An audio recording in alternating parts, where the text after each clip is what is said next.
Good morning, good evening, good afternoon, and good middle of the night. Welcome back, guys.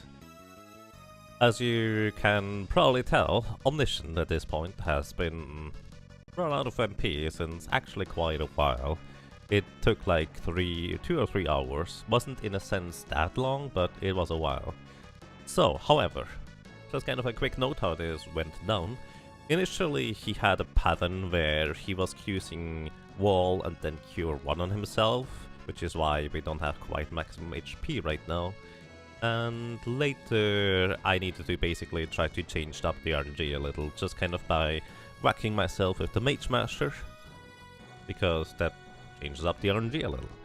And we eventually got into this pattern here. So, the thing is, I don't know exactly how much MP he has left, because I think Fire 1 is like 3 MP. Either way, it's possible that he has at least 1 MP left, and in order for him to not cast Reset anymore, he has to have 0. So I have 2 options right now. I can right now attempt to plug in my controllers first. I can right now attempt to have him cast Scan, because Scan only costs 1 MP and eventually he would run out thanks to using a Scan. Alternatively, I could use the Dragon Sword on him to make sure he has 0. The thing is, I don't remember how much MP the Dragon Sword is, so what am I gonna do is I'm just gonna whack myself for now.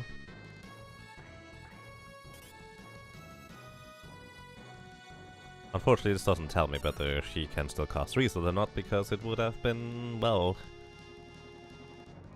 not enough MP anyway. So, Cure 1, Scan, not enough MP. Alrighty, I think this should be fine, so I'm just gonna use a Dragon Sword to make really sure he has no MP anymore. 0. Alrighty. He is completely out of magic, which means all we need to do at this point is equip the chicken knife, maybe equip the Aegis shield too, might as well, and start hitting him until we win. So yeah, that's that. Greetings to you, Quadlight, greetings. I hope you're doing well, despite it being the middle of the night.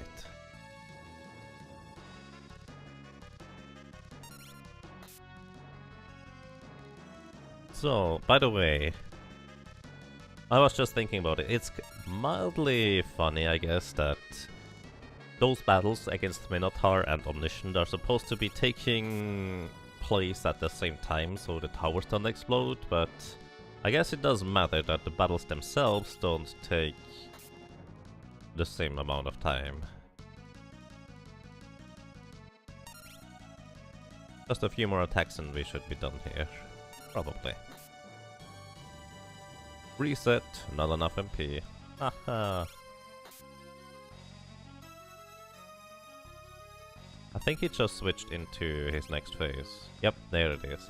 So this is his phase when he is below 4000 HP, and as long as you have a wall ring equipped and you get to this phase, you pretty much win, because his Ice 3, Bolt 3, Fire 3 spells will pretty much kill himself really fast and quickly, so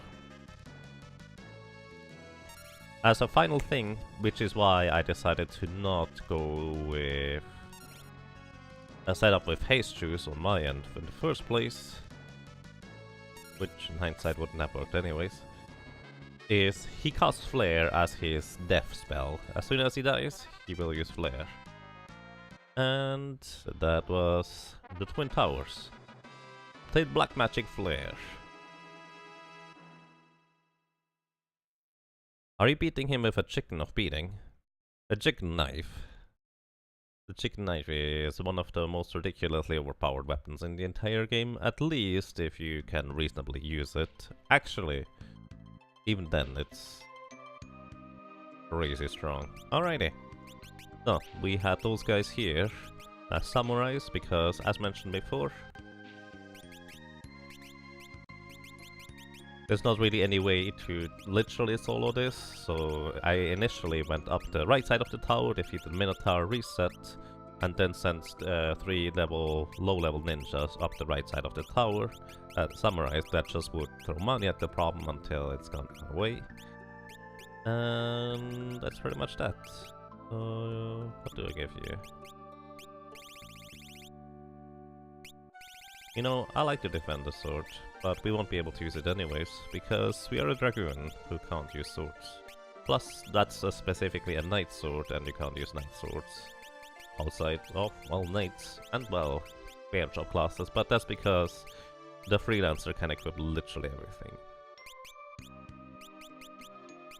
Didn't I have a coral sword at some point? There we go, those are the coral swords.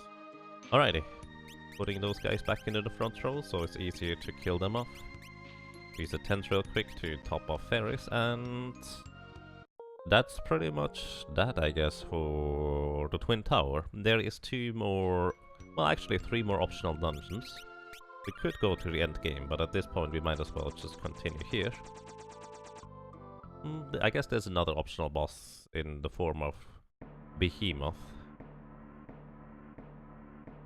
Wait, not Behemoth.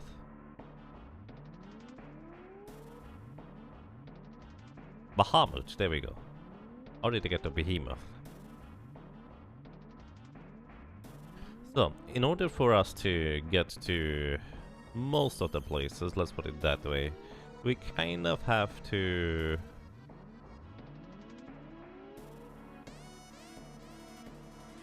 free Sid from the spinning wheel madness here. So Sid and Mid will then subsequently be able to transform our airship into a airship submarine combo, so we can also go underwater. And we essentially need to go underwater in order to reach the 2 last tablet spots. We can visit those 2 in any order we want, but, well, we would kind of need that. And hey Jacomanter, welcome, how are you doing? So, since we are kind of only really doing this in order to defeat the remainder of the bosses, rather than try anything else really, I'm just gonna go ahead and buy another coral ring real quick. Because normally what I would do is I would just get the coral ring that is literally along the way while going into the final section of the game. But I kind of need the coral ring for the Leviathan in order to defeat him. What would be nice if I could somehow get easily into the final section of the game, the Voids, get a Dragoon spear, and then get back outside. But outside of just walking very slowly, there's not a whole lot I can do in order to achieve that. Plus, the chances to get the dragon...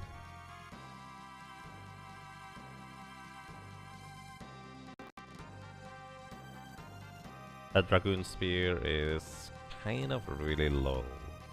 So I'm not even necessarily going to worry about that. You're doing great! That sounds nice. I'm doing quite fine, thank you.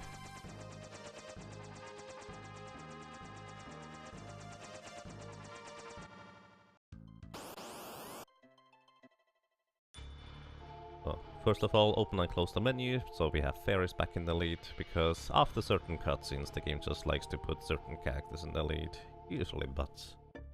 Alrighty, what am I doing here? Oh yeah, I need a coral ring. Means we need to go to the armory, buy a coral ring. I did already buy a fire ring, I don't even know whether I need that thing, I just figured it might be useful because it's a really powerful tool. But the coral ring is certainly going to be quite nice. So what the coral ring does, it absorbs water elements and it heals you instead. It also makes you weak to lightning, which, considering you only really use the coral ring in very specific circumstances, that's not really that much of a concern. So outside of that, I don't really have anything else to use my other characters for, so at this point all they need is a weapon to kill themselves with more easily, and the remainder of the weapons I might as well just sell, since I can't equip them as a Dragoon, so we essentially don't have a use for them anymore. You can sell one Guardian Dagger, the other one I would like to keep, because one Guardian Dagger is always useful.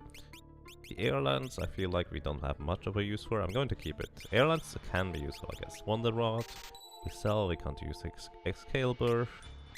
I guess we could technically use the Excalibur, but I wouldn't necessarily know what for right now.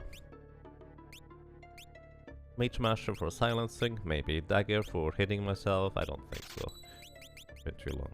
Masamune, we can't equip that. Holy Lance, we definitely keep. Coronet. This is actually something I mainly picked up to sell for 37,500 gold. It's a lot. And the Ice Shield we definitely keep. We don't need a Pinwheel anymore. Airblade, Wind Spear we keep. Airblade, we don't need anymore. Ribbon we can't equip. Elf Cape, we only really need one, if I ever need one for that matter. Strength Armor, maybe. I'm gonna keep it around for now.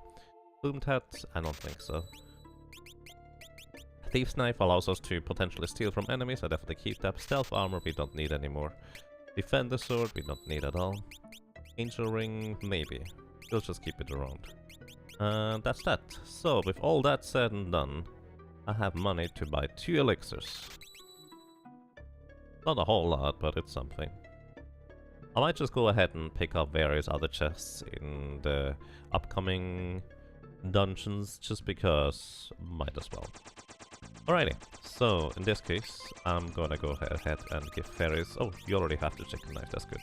Bone mail, might as well keep it on for now, because I don't plan on fighting stuff outside of the necessary ones. We'll see. So, and now we go to history, first of all. History Falls is kind of where you had the opportunity to buy a coral ring before, which it is gone.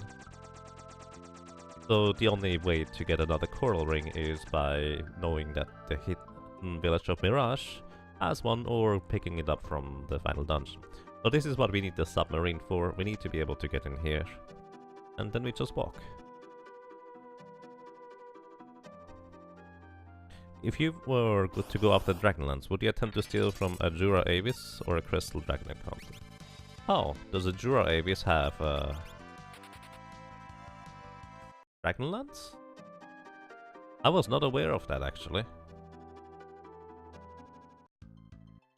Let me look that up real quick. That is nice information right there.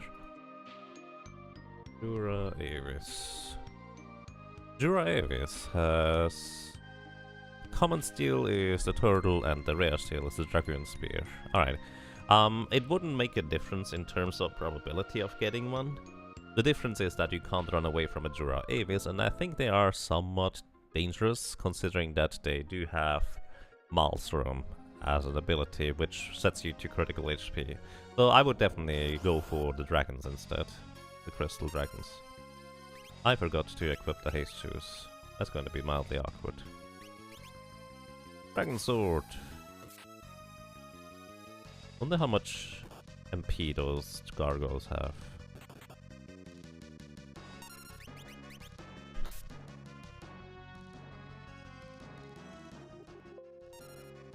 The gargoyles have 300 MP. So in theory, I think I could run it out of MP. I would need to use this 10, 11, 12, 13 times.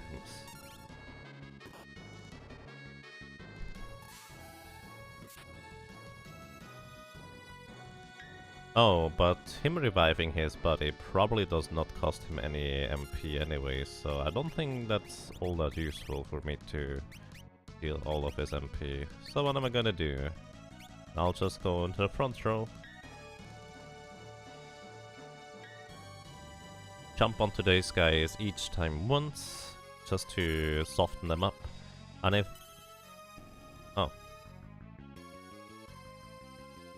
Why did that guy use fusion though? Oh well. Jump onto each guy once, so we soften them up, so they are going to die in just one more attack each.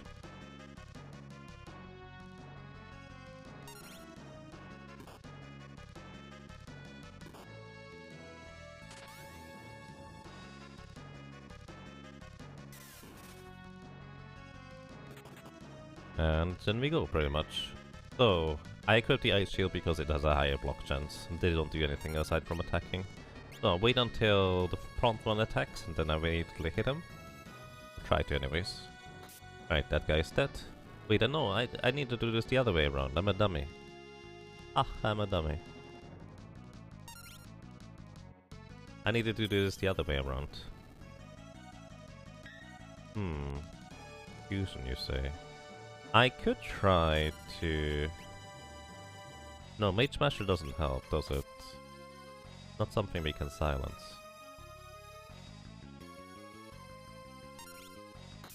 Either way, I did this the wrong way around. I need to wait until the other one goes that I don't kill. Initially, anyways. Otherwise, this doesn't make any sense. So, until the back one goes, then I will attack immediately. There we go. Can't run. Various face just... you have to give me the wall ring and forget about it. I don't know. I'm sorry, Ferris. There we go. Come on.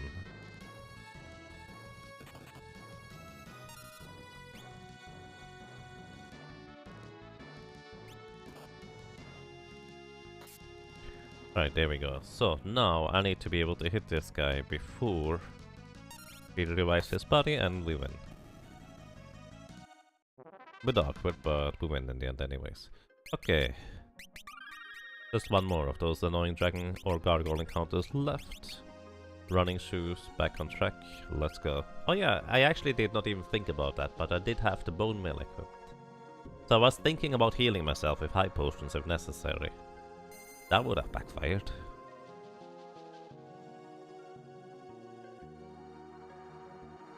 So there's a few chests in this room here. You know what, I'm going to go back to vgmaps.com. Because I don't exactly remember what all the chest contents are. I just remember there was one useful item in one of the chests in this early section here.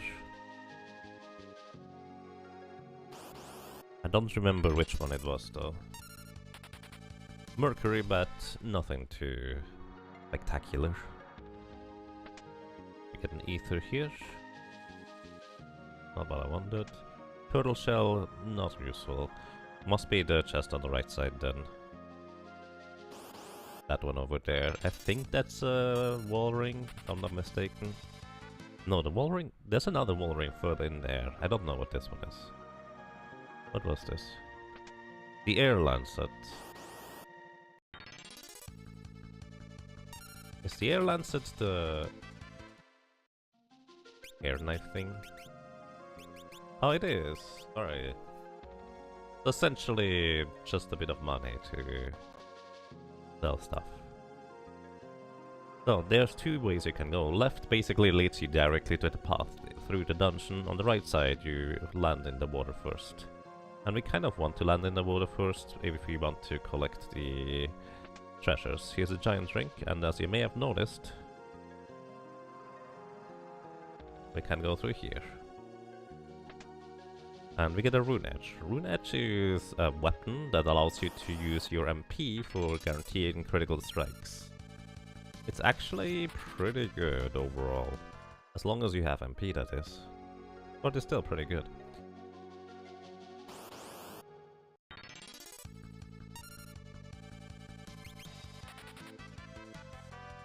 Once again, a lot of those encounters are difficult to run away from. So, and here is one of the curious ones, I guess. So you're, at least by the game's intent, you're supposed to have a thief. So if I hit that switch, after just a short while, it will go back to the waterfall being still there.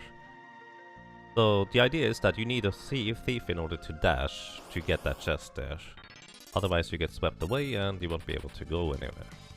However, it is actually, as a matter of fact, possible to open up this chest while you are just walking there. All you need to do is you need to, well, walk onto the top of the waterfall and hold down the A button. And that way you get that chest without having to have a thief.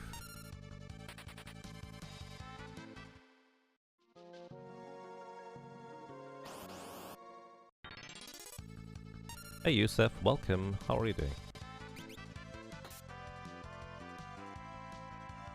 Again, I'm not just attacking with the chicken knife, because this allows me to have a 1 in 4 chance to automatically run away from encounters, which is what I want right now. There's this chest up there. I don't think it contains anything particularly interesting. I guess I don't need VG maps if I go for all the chests anyways, but I think it's a phoenix stone, so basically not worth going out of your way for it. Let's see, what was it? Yeah, it's a phoenix stone. Not really worth going out of my way for it. You're doing quite fine? That sounds nice. I'm doing quite alright as well, thank you.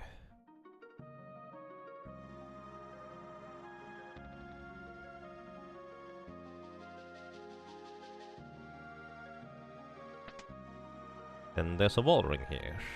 I knew that one. Wall ring we already have, but it does actually sell for a pretty decent amount of money. So more opportunities for us to get elixirs if we gather enough money through selling all those items here.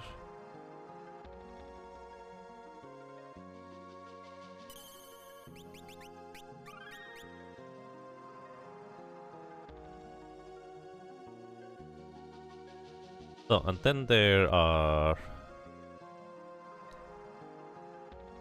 pits to fall into very frequently around that floor. So this is, by the way, something that for some reason I missed until last year, where I was looking for useful items for the ranger and stuff. Essentially the Artemis bow. I just always missed that door and never went in there. I don't know why. And here is another sword, that's the Enhancer. It's actually pretty much your best weapon for a Mystic Knight. Outside of the chicken knife, that is. Enhancer is a sword that allows you to just hit enemies really hard. It also, I think it gives you magic power, if I'm not mistaken. I'm walking in a way where I think I don't get pulled into the holes, because there's holes everywhere, like right here. Alrighty, and next up,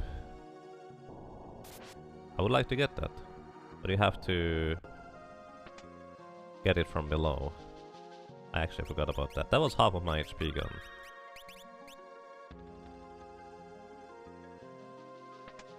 Here's another pinwheel. The pinwheel doesn't really sell for any money.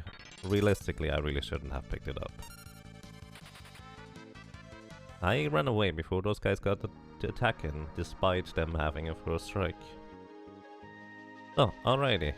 Then I'm gonna go ahead and just go back and save, because once again, there's not much of a point for me to come here aside from defeating the bosses, so we are going to take on the boss. So there's going to be an optional boss, actually, that you can defeat here. And... oh, there's the hole, I see. This boss is going to be Leviathan. Leviathan is actually kinda dangerous. He has pretty decently sized magic stats, but the most dangerous thing about him is essentially that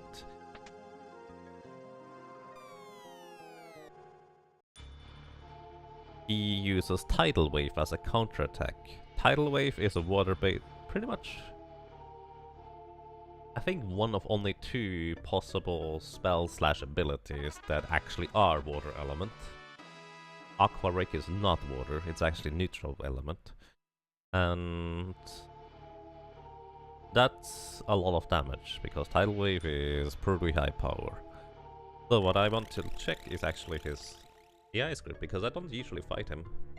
Because what happens here is, this guy appears, Leviathan just sweeps him away with a Tidal Wave.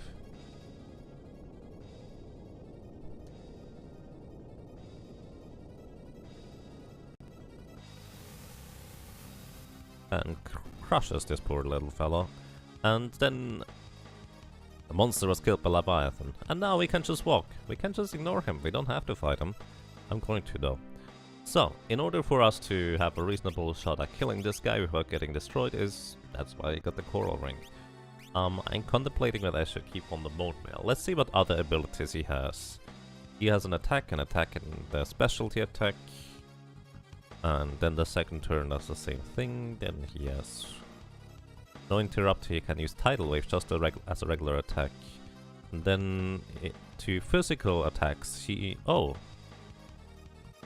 Well, that's interesting. He actually only counters with Tidal Wave if you attack with magic. If you use physical attacks, he will counter with Entangle, which Entangle would be a stun, which would be really bad for us. So I'm going to get the Aegis Shield. And do I want the Bone Mail? Bone Mail gives me more defense, but I can't heal myself. Let's actually just see how this works out for us. I'm also going to use the Holy Spear just so I... No wait, Chicken Knife still did more damage, didn't it? Greetings to you, Biospark. Welcome. How are you doing? Nice to see you too. Welcome. So. Let's just keep jumping. Because we will jump over a lot of his dangerous moves, and the Chicken Knife will never miss. Plus we can sit it in the back row. Tail. So he likes to attack twice there. So... Let's see, this was about 3000 damage. Let's see how much damage we deal with this. This is more damage. Alrighty. Unfortunately, Tail does put us into HP leak status. Akorake, as mentioned, is actually not, as a matter of fact, water element, so we kind of would like to have a tidal wave from him. I hope that this is basically magic damage, so he will... Nope. It is apparently physical, so he uses Entangle instead. There we go, Tidal Wave. Thanks to having the Coral Ring, it actually heals me.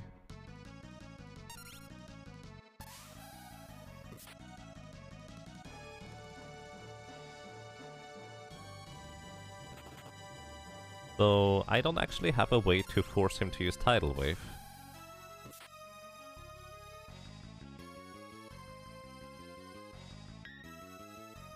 Because he doesn't counter physical attacks with Tidal Wave. Also, by the way, he only counters physical attacks 1 in 3 times. And hey, Regodactylus, it's going quite fine. How are you doing?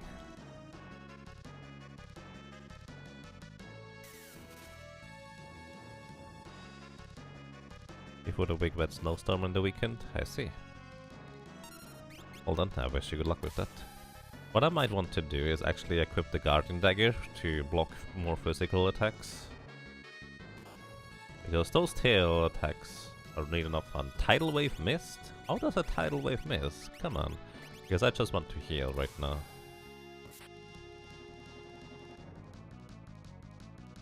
Entangle would be really bad too if it hits.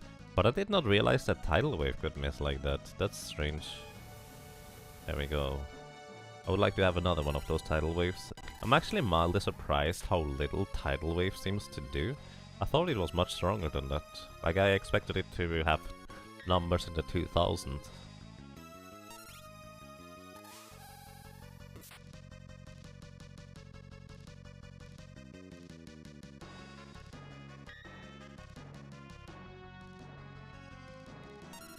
Interesting. Alright, back to the Holy Lands and then we just keep jumping. Hopefully with a higher success rate of...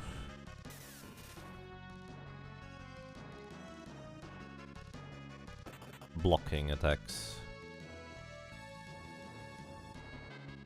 Oh, oh no! Paris, please! Don't block Tidal Wave! I need to equip... Let's go with the Ice Shield here. That's really silly for Ferris to block Tidal Waves if it heals you. Come on.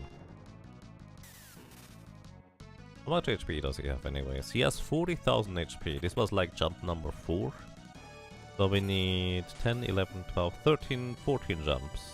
So about 10 more jumps and we would win. If we don't die before that.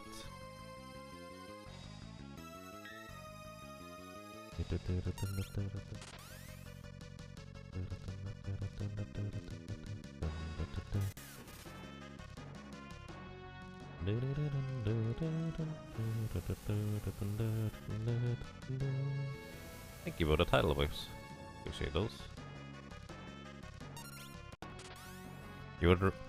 planning on doing some of the Each of the Mana Spirits? That sounds nice, Biospark. That sounds really nice.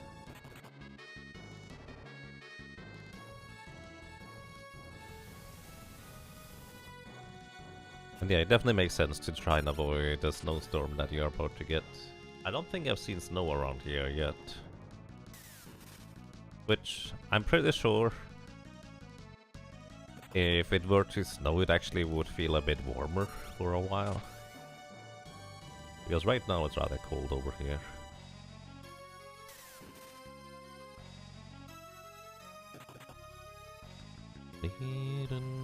Tidal wave, please. No, not tail. Tidal wave. Slightly different move.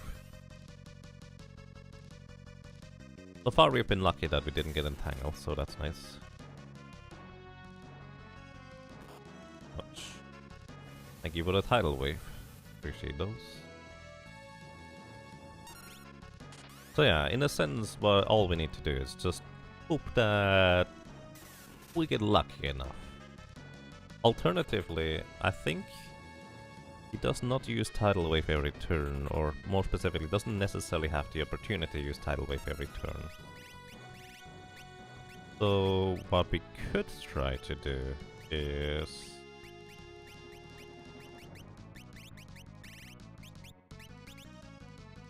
just jump over all the tidal wave appearances, which would probably work actually, with haste boots that is. So, he has a common steal and elixir. Maybe I want to steal an elixir from him real quick. Alright. I did not realize that he was that close to death. I wanted to start using the Thieves' Knife, so... yeah, alrighty. Leviathan down. Without too much trouble, mainly thanks to the Coral Ring. Without the Coral Ring, this guy would be a nightmare, at least for most classes. Dragoon might actually be able to work around it if you pay attention to where he is currently in his AI script. Then again, I would not really have much of an opportunity to heal up properly. Too late for stealing, indeed. Speaking of stealing, there is actually in this first room here an encounter with tonberries, which are called pugs, I think. In this version, it's kind of weird what kind of name they have. But it's probably also because tonberries were not yet actually a thing when they did make the fan translation. No wait, the pugs is Final Fantasy 6. I don't remember what they are. But if I can steal from those tonberries, they would give me a Mirage Vest. You wonder what the total death count will be? Well, unless we get really lucky, it's probably going to be more than 100. I'm actually mildly surprised that Leviathan went as smoothly as it did. Alrighty, that is History Falls complete. We are next heading into the trench. We could go for Odin, but really all Odin is... Odin, by the way, is an Esper you can get if you go for a little walk and get to him. Really all Odin is that you need to just get lucky that the chicken knife doesn't block you too many times, since you have a very limited time to try and kill Odin before time runs out and he just instantly game overs you.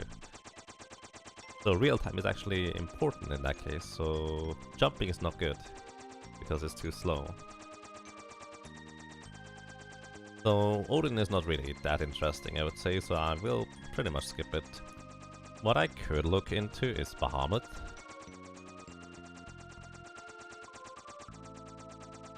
Because Bahamut might be... I did not mean to go in there. Did I save when I came out there? Because I would like to load the save if I did save after getting out of History Falls.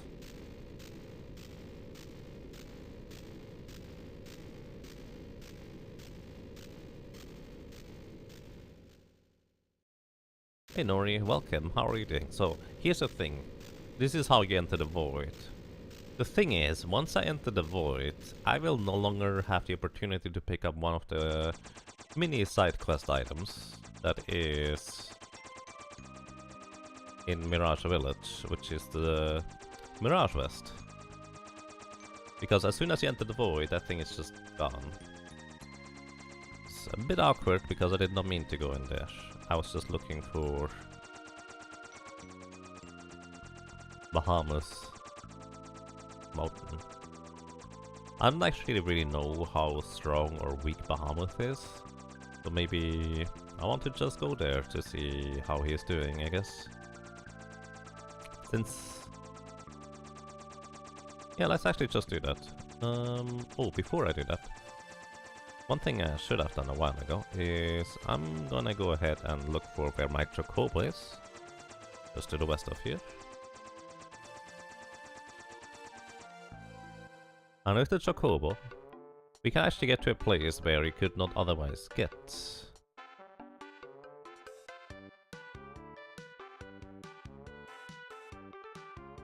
Since you can get almost everywhere with the airship, there's two places where you can't go with the airship. One is this place over here that I'm walking right now, because it is through the river and you can't land in the river or walk through it normally anyways. The other one is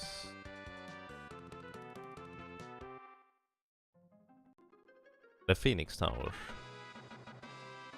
Alright, we get the magic lamp. Magic lamp is a very unique item in what it does. When if you use the magic lamp in combat, you can't use it out of combat, it will summon the, well, summon spirits, the espers, in order from strongest to weakest. So it will summon first Bahamut, then it will summon Leviathan, third is Odin. Which Odin will always attempt to insta-kill, regardless of what the enemies, or whether the enemies are susceptible to it or not. If you summon Odin the normal way, what it does is it will just kind of have a high chance of insta-killing enemies if they are susceptible to insta-kill, but if there's just one enemy in the enemy formation that is not susceptible to getting insta-killed, he will always use the Gungnir attack instead, which is just a decently high attack physical spell thing. Pretty alright, but not really what you would want to use Odin for. So because of the weird nature of how the difference is between a magic lamp Odin and a summon spell Odin, the magic lamp Odin actually has a unique use in the very final boss fight. In the final boss fight, in the second phase, you are fighting against 4 different enemies. Technically 6, but let's just say 4 because that's how many you see anyways. Either way, 3 of those 4 enemies are completely immune to instant death. However, one of them is susceptible to getting insta-killed through the use of Odin. But if you use summon Odin, that would never happen, because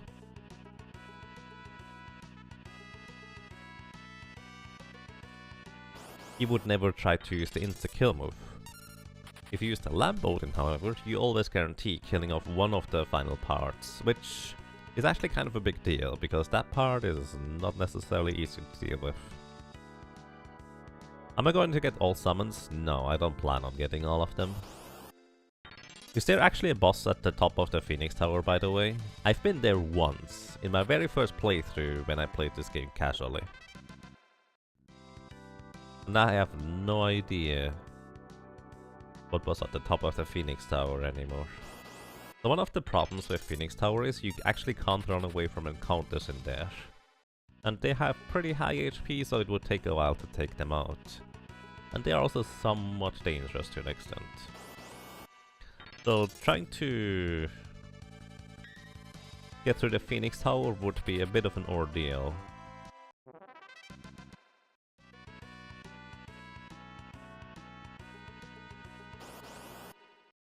And then, on top of that, I would have to walk all the way back down again.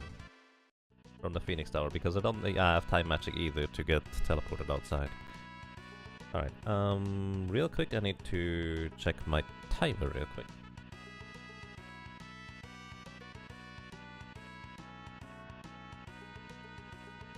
Fascinating how I managed to throw my phone on the floor all the time. Alright, in about an hour.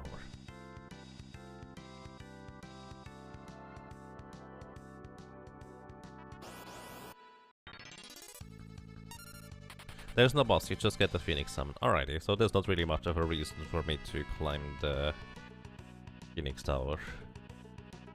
Which would be another optional boss. Wait, I'm going the wrong way. This is not the correct place, is it? This is not the correct place, is it?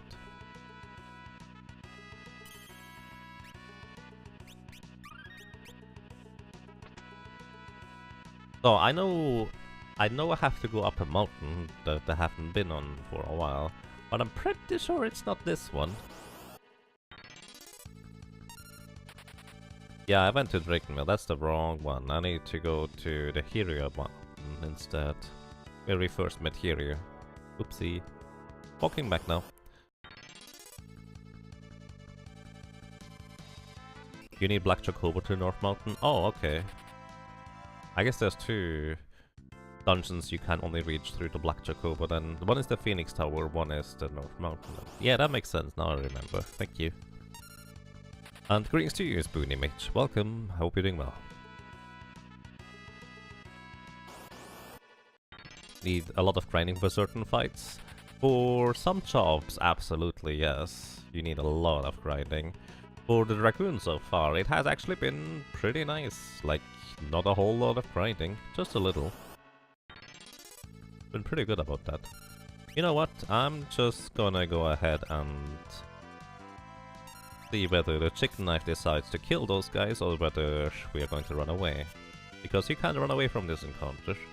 Or you can try to help the golem.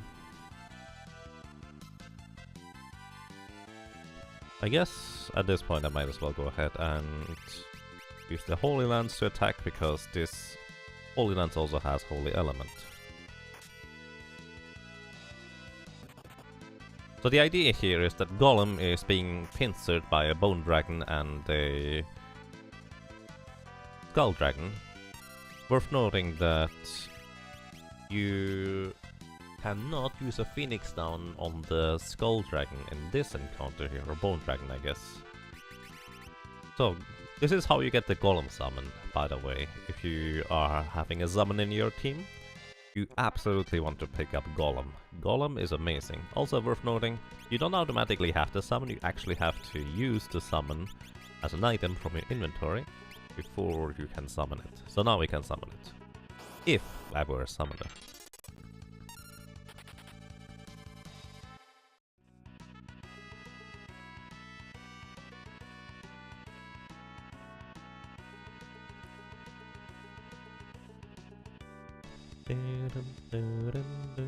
Alright, in the meantime, I'm just gonna go ahead and check out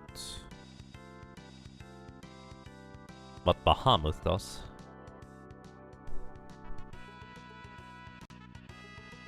It's Bahamut, not Bahamut, whatever. So, Bahamut's script is actually somewhat complicated. By default, he can use Mega Flare, which we need to use a wall ring in order to reflect Mega Flare to survive that. Then he also, if he's below 35,000 HP, he will use Atomic Ray or Fight in the first round, or Blaze, and Fight. Blaze would be bad, because... Well, actually, no, we have a Flame Shield, so never mind. So I guess I would be going ahead and use the Flame Shield then. Oops. Or Bahamut. Then he has Earthshaker, and Fight once he is below 30,000 HP. 30,000 HP. Below 25,000 HP, he has Aqua Rake, Fight, Thunder, Fight. thunder, I have the helmet that reduces thunder damage by half. There is no lightning shield in this game, by the way. And then we get Maelstrom, Maelstrom fight, Snowstorm, Snowstorm fight. So once we are below 20,000 HP, I should switch to the Ice Shield. Or the Aegis Shield.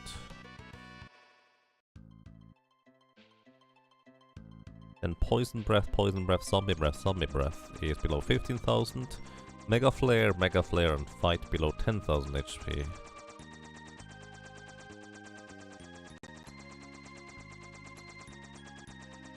So really, all I need to do is I need to keep track of how much damage I do. He has a total of 40,000 HP. So after I deal 5,000 damage, he can use Fire, and then he starts using Earthshaker. So what I could do is I could also get some stuff. Hey Ryok, welcome, how are you doing? By the way, once you help Golem, he will no longer have those annoying encounters where he just smacks you and then runs away. Which is kind of nice to avoid those.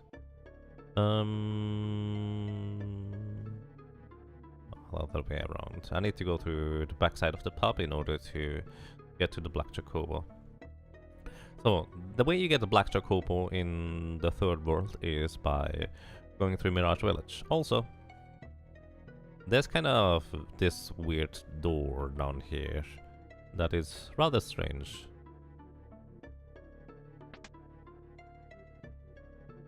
I'm not going to interact with this pot because, well...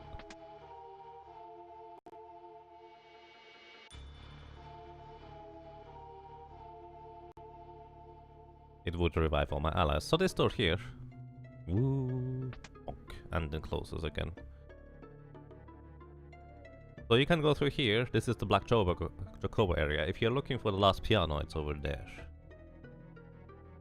Just make sure you have always a thief so you know where the passages are. Oh, Black Chocobo.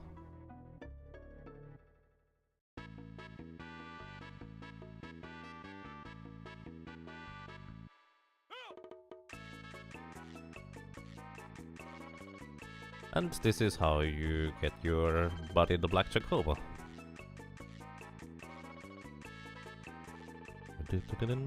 So you cannot land the airship in desert or in forests.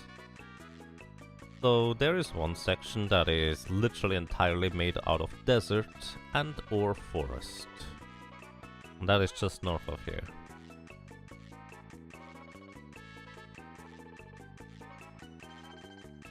And the only way to get here is by having a Black Chocobo to land. Southwest of here is the Phoenix Tower. North of here is the Hyria Mountain. The enemies here can be a bit tricky to run away from, especially one of the encounters that has a gigantic sand beast thing. But we have a chicken knife, which makes it slightly more reasonable. And hey Patch Shifter, welcome! Going quite fine, how are you doing?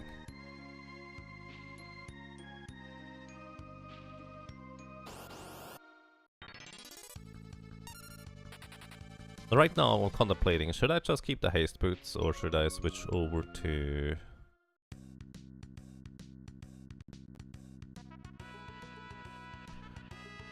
a wall ring for Bahamut. Wall ring seems like it would be a fine choice. But haste boots allow me to just probably kill him rather quickly in comparison. You're eating pancakes before the snowstorm comes in. Oh well, enjoy your pancakes. Now I'm actually really hungry. He does use Earthshaker at some point. If I were floating, the float status actually does persist through...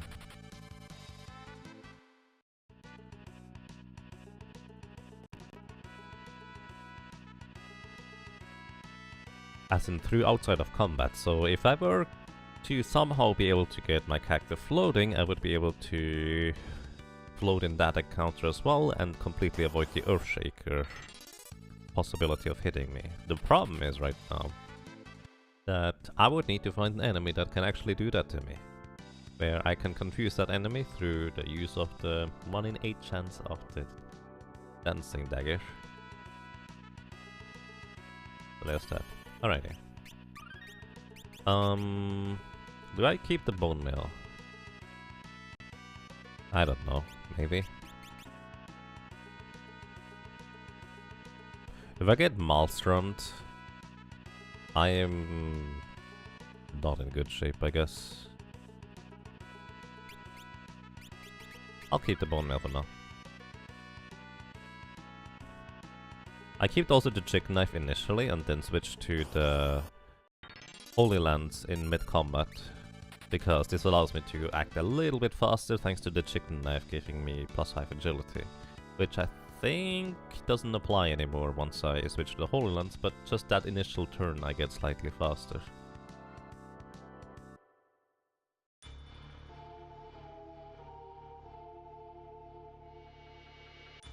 By the way, Bahamut is supposed to be gigantic, because he was the entire landmass that we initially had our airship on.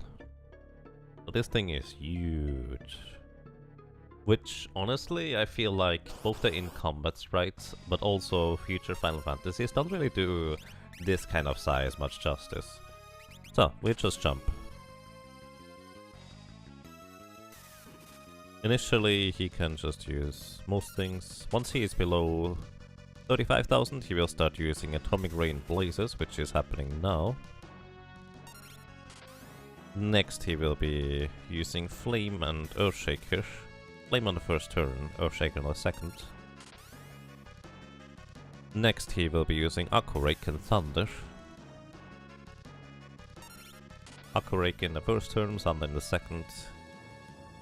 Then he could use Maelstrom on his next attack right here if he gets a turn. Or fight. It's a 1 in 3 chance for him to fight instead. That's assuming I keep track of his HP properly, which I don't really. Oh, there's the Maelstrom. Alright, what I'm gonna do is I'm gonna equip the Ice Shield real quick. Dragon Sword. Absorb a bit of HP, but the main thing is 2 out of 3 times he will use Snowstorm, which should heal me right now. Alright, thank you very much. And with that we go back to jumping.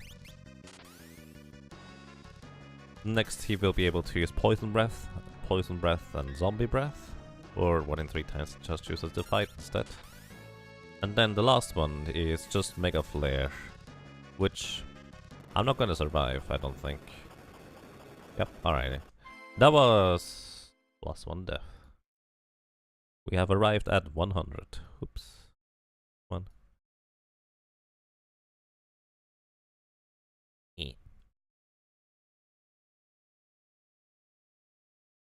So I figured if I just kill him quick enough, he is not going to use Mega Flare, which kinda works. Like, at least the first few turns, he literally didn't get a hit in at all. Not sure if this is a hype moment or not for 100 deaths. Good question. Alright, let's try the wall ring next, just to see how this works for us.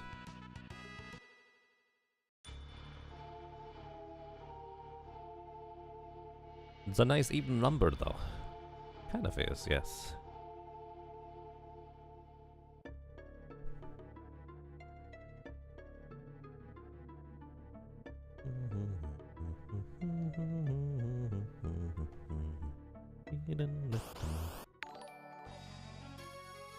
Kisura, thank you for raiding the host, I appreciate that. Greetings to you, welcome. Hope you guys are doing well over there. Is there a command for solo Final Fantasy 5 challenge? There is not currently. I probably should make one. Mega Flare. That's why I have the wall ring. So he is now able to use Fire, Atomic Ray and Blaze. He will still be able to use Blaze right now. But since I have the... Oh, Blaze is... That's the weird thing about Blaze. It's Ice element rather than Fire. Oh well. After the next jump he will use Flame, which I should absorb. And also Earthshaker, which I don't absorb. So he uses attack instead. That's unfortunate. I'm going to jump over the Earthshaker here, I think. Yep, alrighty. And he should now be below 25,000 HP, probably. So Aquarake, Thunder, and Fight. So since this is Aquarake, I'm going to switch over to the Aegis Shield. 1 in 3 times, I'm just gonna block his magic attacks entirely. So I think I need to do 2 jumps in order to push him past this phase. Yeah, he's still on Aquarake. So next jump, he should be below 20,000 HP. And I'm going to keep the Aegis Shield for now.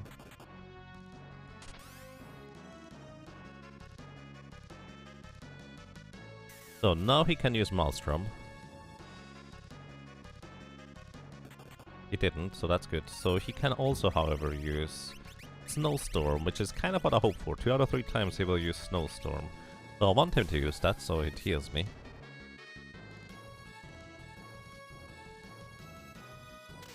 Alrighty, thank you very much. Then we switch to... No, we keep this for now. Just jump. Because this might just push him below 15,000 HP, where he starts using Poison Breath and Zombie Breath. Alrighty, thanks to having the Bone Mail, we're actually not going to take any damage. In fact, we get healed instead.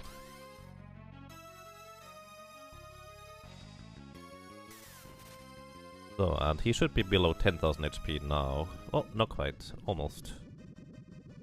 But we are pretty much safe at this point.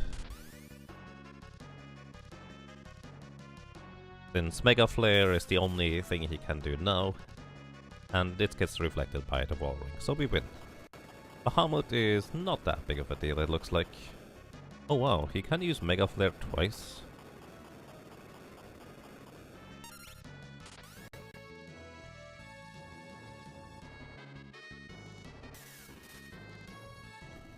Alrighty, and Bahamut is defeated. Which is how you get the Summon Bahamut. Which, by the way, if you're looking to get a strong summon, just get Syldra instead. Syldra's actually better than Bahamut because you can boost Syldra's wind element versus Bahamut's element you cannot boost. So yeah. Alrighty, that's Bahamut. Let's just walk back down, I guess.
Alright, actually I just had an idea about this section here.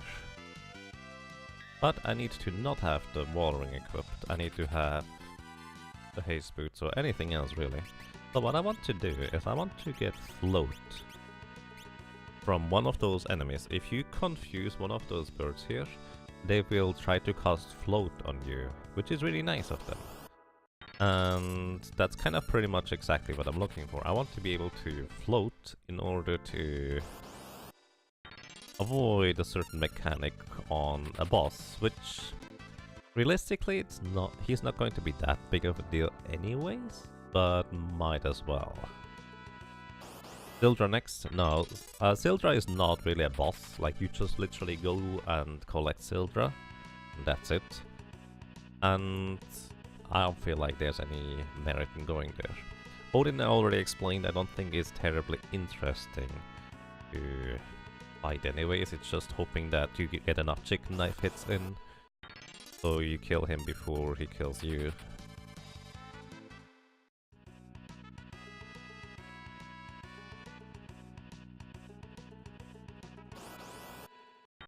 Aside from that, we have done... We only really have the trench left at this point for optional content. I mean, collecting a Sildra? I mean, yes, I could. Not much of a reason to, since I don't have a summoner. And keep in mind, there will eventually be a summoner solo class challenge, where I will be using or getting Sildra as well. Just because summoner is actually going to be one of the easier ones to just kind of power through, thanks to having actually area of effect and reasonably powerful spells on top of that.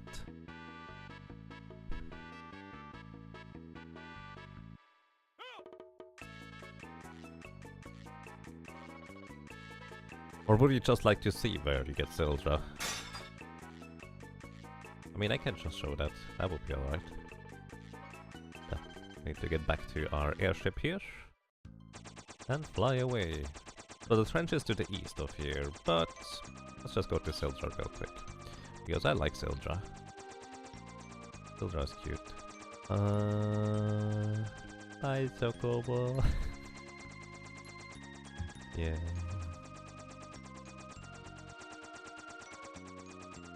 So Sildra we get by finding the place that I never find. Not easily anyways. Oh, I did not mean to go into the void. Come back.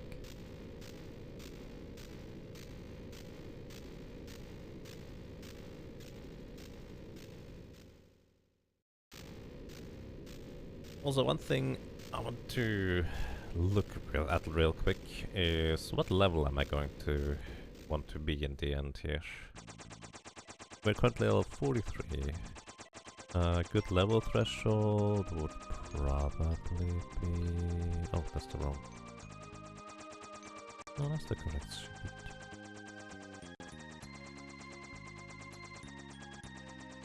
Alright, we are level 43, we currently have 45 strength. I guess it in the end depends on whether we go with 45 or 48 strength, because I could use the strength armor instead.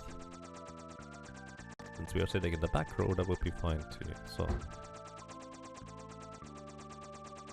level 43, we get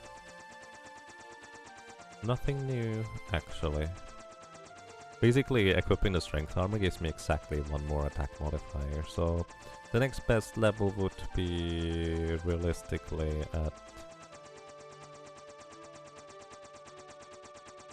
46, but there's not much of a reason to go there. So we might as well keep what we have, and if I need to level a little bit... The thing is, I'm coming up to a section where it is one of the more efficient places to grind as a solo character without anything going for me in particular, for that matter.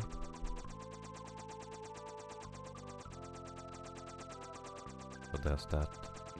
So there we go. Alrighty. So this was the pirate hideout.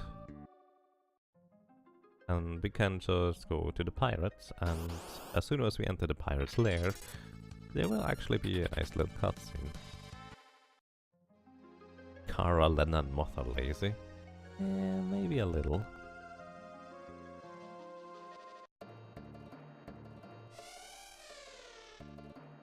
Essentially, suddenly, Ferris hears Sildra. But unfortunately, the idea of Sildra, you're alive is not quite accurate.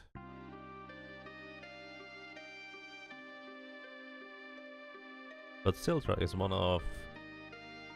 Well, it's actually literally the strongest summon spell that you can have. Once again, Sildra is wind element. which is why the wind daggers are so good for you. They increase the damage you deal with magic spells that have wind element by 50%, and since Sildra is wind element, this just kind of boosts your attack power above the one that is Bahamut. Bahamut is essentially neutral damage, and as long as the enemy does not absorb wind, which I can't really recall any enemy anymore that absorbs wind, Sildra is just a better choice anyways. For Sildra, I mean, Sildra is still helping out.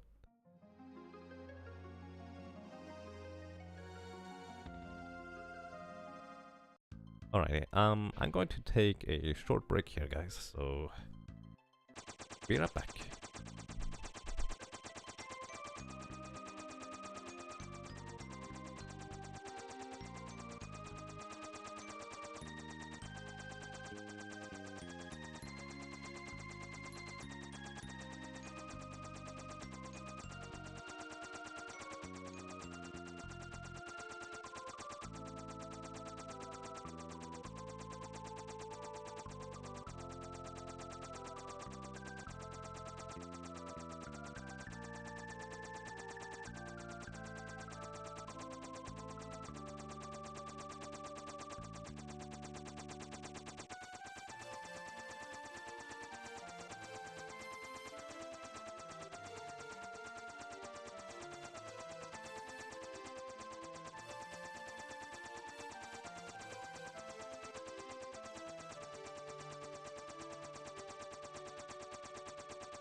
Alrighty, I'm back now.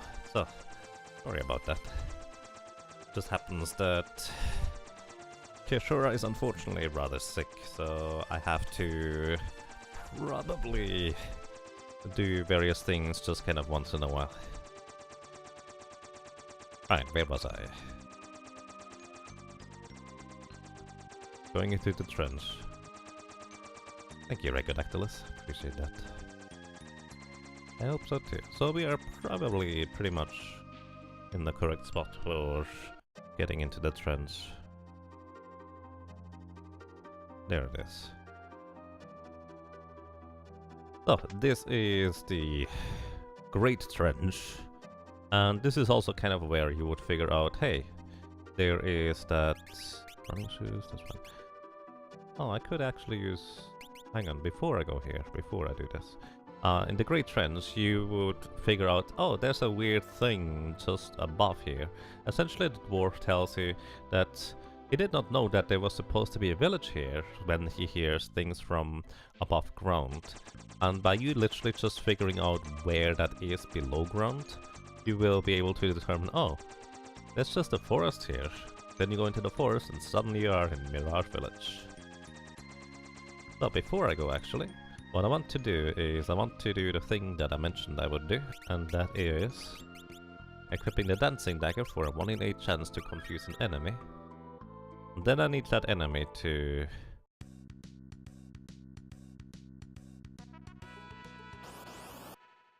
cast float on me. Thank you, Ryok, and thank you, Yusuf. You guys are nice. Yeah, so far I seem to have avoided the thing. I had a cold that had very similar symptoms, so maybe that might have helped me avoid the thing so far. Maybe I still get sick. We are currently taking various precautions. So, alrighty, fight. Mystery Waltz is the wrong one. At least it doesn't kill the birdie. So what I need to have happen is... I need Tempting Tango, exactly. That's actually really good. And then I need to give it an ether. Because the ether allows it to cast float, otherwise it doesn't have enough MP. Hopefully it doesn't do anything else. Alright. It can physically attack. If it hits itself, the confusion is gone, which would be annoying. Which is why I left the other enemies alive in this area.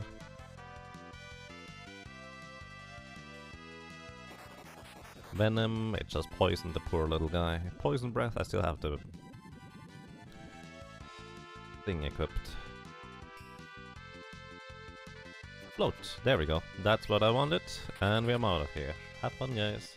So, now that I'm floating, the nice thing about float is, it doesn't just work in combat to avoid ground attacks. It also works so that if I walk over lava or other terrain that damages me, I will actually not take any damage. So that's the main reason why I decided to go ahead and grab float before I do this, because I kind of want to keep float for a pretty lengthy time to come. Around here.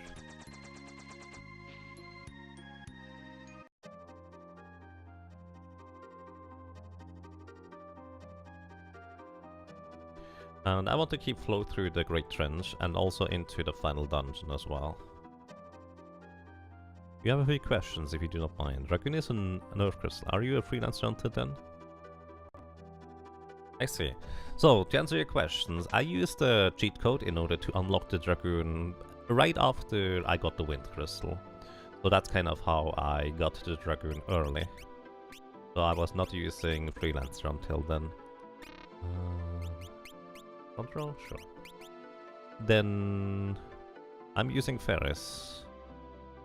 And yes, Ferris, basically the two choices in my head are Ferris or Butts to use in order to do solo character challenges with. Isn't Antlion Butts in Carafight? What did you do there? Essentially, I just turned them into drop classes that could deal with the Antlion. Antlion I don't generally consider to be anything particularly difficult, and you can deal with it rather easily.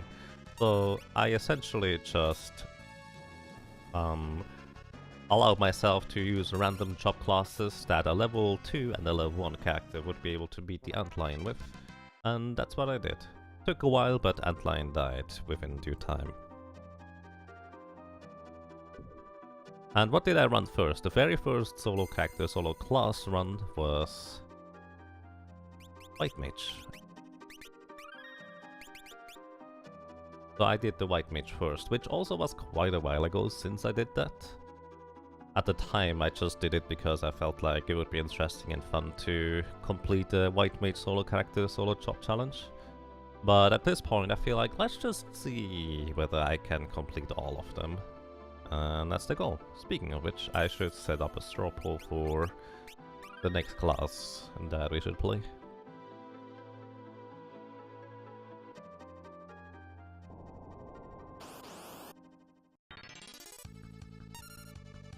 No problem. But yeah, Batsu is there for literally every fight except the one where Galuf fights against Gilgamesh, but that's not really much of a fight in a sense. What I did against that fight, in case you're curious, I turned Galuf into a samurai, Giltos once, and we win. Level 1 samurai did this. So that was sufficient. So one of those buttons here allows us to open up a passage to get a flame ring, which would be worth 25,000 gold. We see you, J. Ronagus. Welcome, how are you doing? And yes, the White Mage playthrough is highlighted in its entirety if you'd like to see that. Okay, rest well, Yusef. Thank you for dropping by and have a good night. Rest well. You're doing great. That sounds great. Challenge is going quite fine too, thank you. So what I want to avoid is, I want to avoid hitting those weird gargle, I don't know. Not those guys. I want to avoid hitting those other monsters, because they will counter with something that insta-kills me. There's that Delta attack, not enough MP. I had no idea they would do that. I should also go into the back row.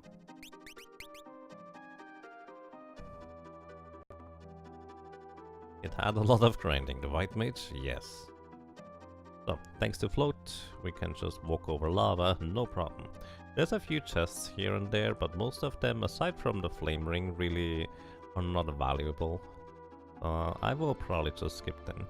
There's one that contains an accessory, that is the Kaiser Knuckles, which dramatically increases the attack power of a monk.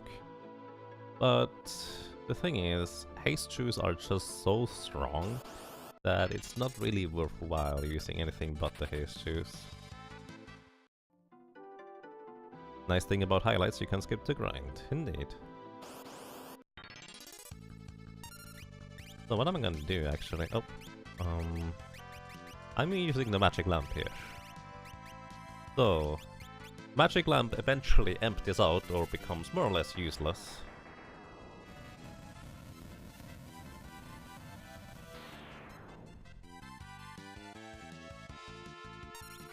But the first two uses of the magic lamp, pretty much regardless of how much magic power you have, will kill most of the enemies around here.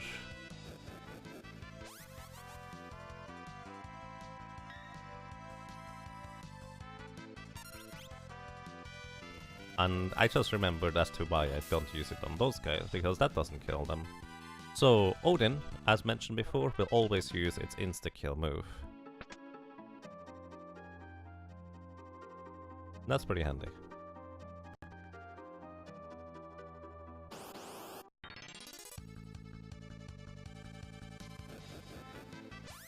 So this is kind of raising a question. So once the magic lamp runs out, what do?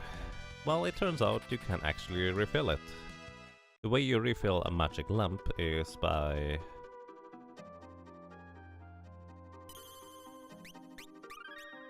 Oh, this is the Minute Warden village.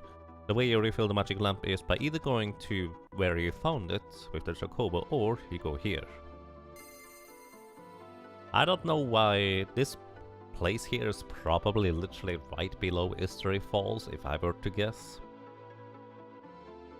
And that's why that water there does the same effect as the Chocobo thing. So that's kind of what we do. So the magic lamp is now refilled. In order to open up these doors here, I have to go from the back to the front.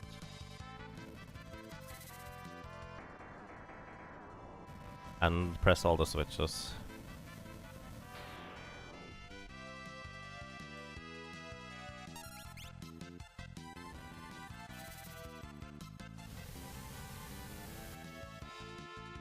Alrighty, at least we can kill those. So those give 3,600 experience. Which is pretty respectable, I dare to say. Since literally every single job class can do this right here, it's a reasonably easy way to just get a bunch of experience. Since the first two magic lamp uses are a bit slow, using Behemoth and Leviathan. But the third one is super fast thanks to Odin. After that you would get Sildra summoned, but unless you have really high magic power, you're not going to be able to kill enemies with that.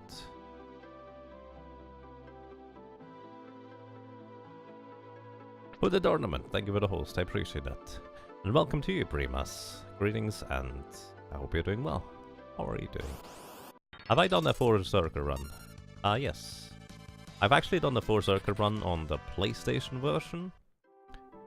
That took a while.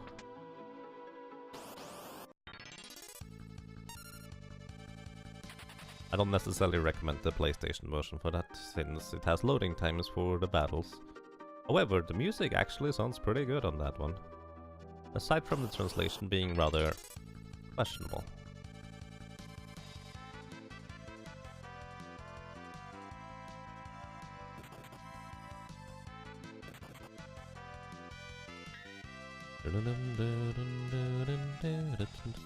So, upcoming, we are actually going to be fighting against a trio of sorts. Could you let me run, please?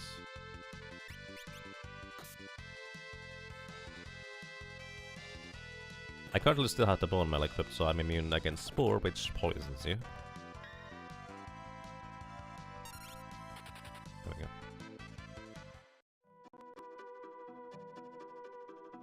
Feeling good? That sounds nice. So, I actually wanted to open up this door here and then go back to save, because I actually don't really know what the trio does, aside from using Delta Attack. So what Delta Attack does is it petrifies you. However, thanks to having a shield, specifically the Aegis shield, I can 100% of the time completely avoid petrification. There's a really easy way to defeat the trio by just using Odin on them. Like, they literally just straight up die to an insta-kill since they are not immune to instant death. But they are undead, so most instant death moves wouldn't work, aside from petrification.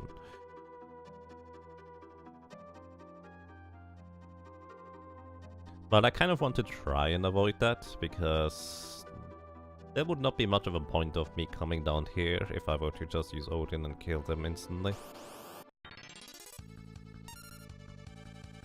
However, I also know that I have to kind of kill them at the same time, otherwise they will revive each other. I'm not entirely sure how this will work. I'm actually, in this case, not going to look up the AI script.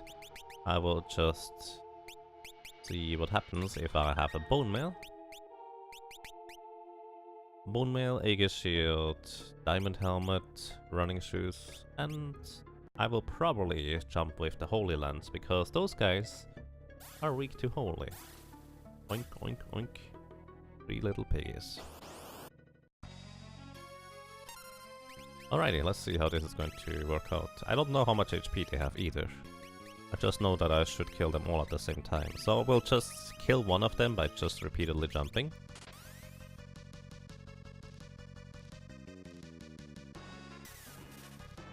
And see how many jumps it is. So this is jump number 1. They use a bunch of physical attacks so far. Snowstorm. Jump number 2.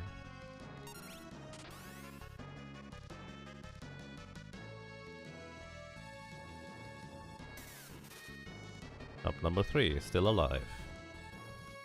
If I were to guess, they probably have like 20,000 HP. Jump number 4. Alrighty, they die after 4 jumps. So what I want to do is I want to jump on each one of them 3 times. Also, they only use Delta Attack, I guess, after one of them dies, probably, I would guess.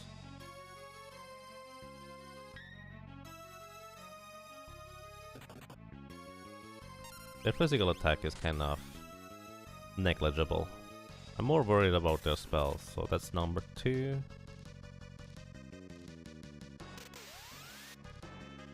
That was actually not too bad either. Number 3. They did die after 4 jumps, so I guess they have only like 15,000 HP.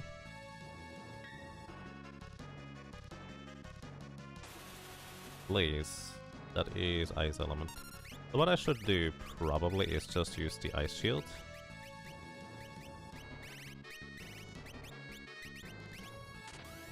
And hope that I absorb some snowstorms.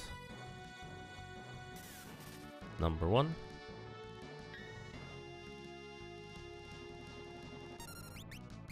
Number 2. And then I will use the Magic Lamp, just to finish them off, but preferably not using Odin. Number 3.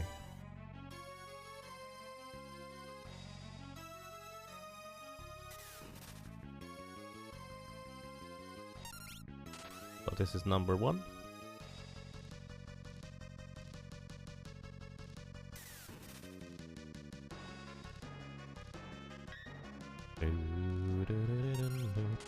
Number 2.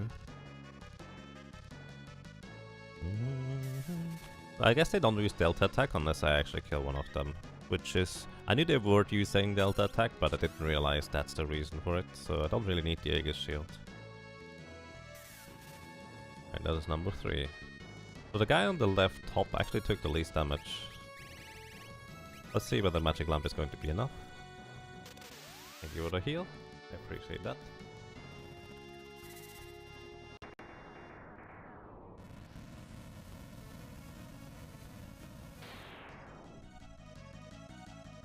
Oh, 2 of them died. And the other one is almost dead, I guess. So yeah, it did make a difference. That top guy probably has like 5 HP left or so. Oh, what?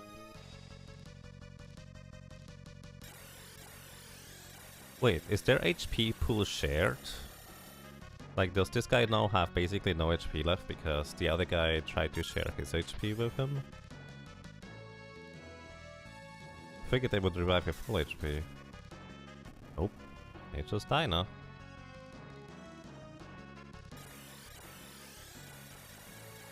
Just going to confirm that's true for the guy on the bottom left as well.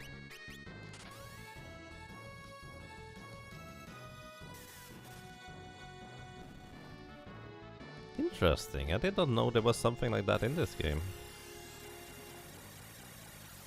Also, by the way, I don't have the Aegis Shield anymore. But that's when I remember, oh yeah, the Bone Mail also prevents petrification. So, big wave. Oh, wait a second. Oh, never mind. Okay, we win.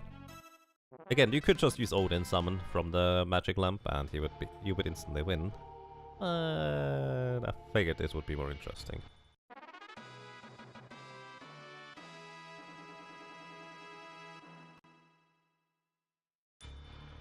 Well, also, I guess another question might come up. How did I complete the Twin Towers as a solo Dragoon? And the way I did it is in a relatively similar fashion compared to previous stuff, so to speak. Where, first of all, I went up to the right side with the Solo Dragoon, defeated the Minotaur, just to prove that I could do it, which, frankly, I don't think you need to prove that you can do that. It's just easy enough anyways. And then I went up on the left side.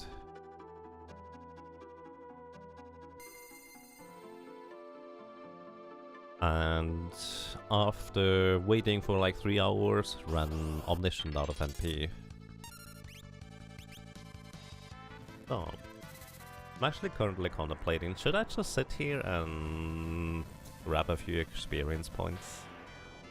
I think it would definitely help in the last section, because the more damage I do, the better it is for me to try and finish off the final boss section. Which might make the most sense. So I think that is probably a sensible choice to just go for like level 50 or so. Let's see, Instead of 50, maybe 49 is actually a better choice, I would say. Well, we go up to level 49, I would say. Which shouldn't take too long. We are level 44. Those enemies here give pretty good experience, and we kill them reasonably quickly. However, this also means if you'd like to do some laundry, or I don't know, go fishing, or eat some breakfast, now is a good time for that, because we're just going to run in straight lines from wall to wall for a while. I was about to say run in circles, but I guess there is enough place to run in circles. Kind of a bit of an ashy circle, but oh well.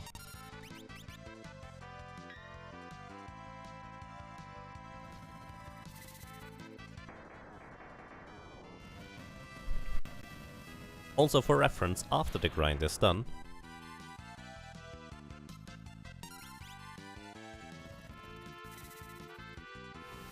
I will take a short break to get some food, which that might be like 15 to 20 minutes, and then we tackle the final section of the game.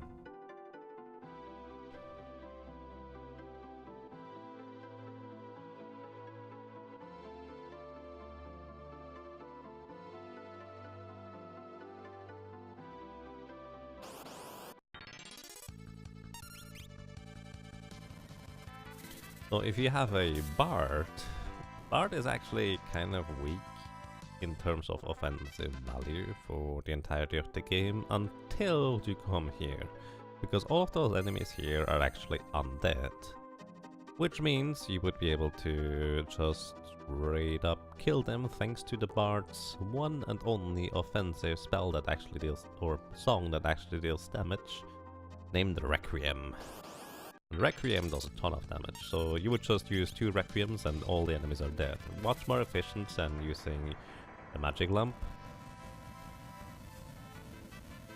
So having a Bard is really handy.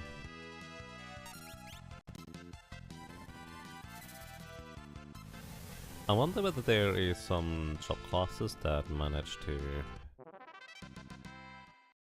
kill one set of those enemies with just Bahamut and just Tidal Wave. Then you would need to have a really high magic stat for that. How much experience do those two get, by the way? 2.16. Not a whole lot. I think the best encounter is the 3 flower or planting is, probably. I know the technically better encounter would be the ones with the skeletons, but the skeletons have too much HP to die to uses of the magic lamp.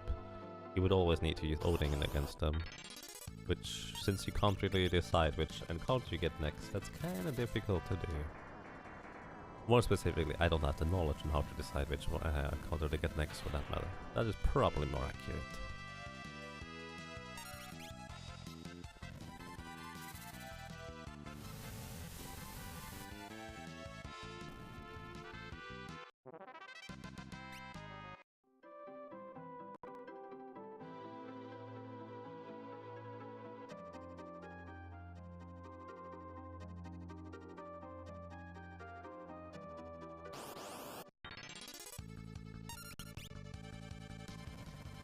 True edge.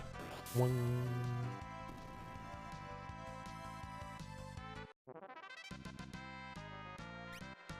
Okay, this might actually take a bit longer than I anticipated. Let's see.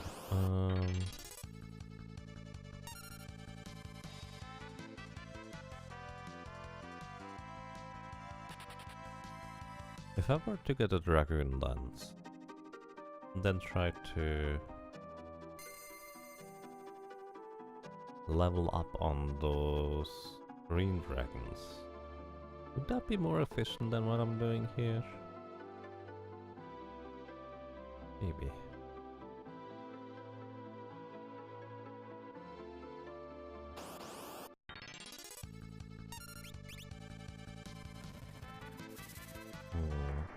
These encounters here this encounter here is probably the best one for experience, but it also seems to be one of the more rare ones.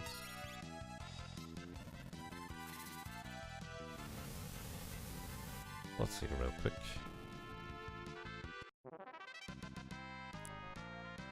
Actually, not really. The 3 plants are just better. I think anyways. 3360. What are the plants again?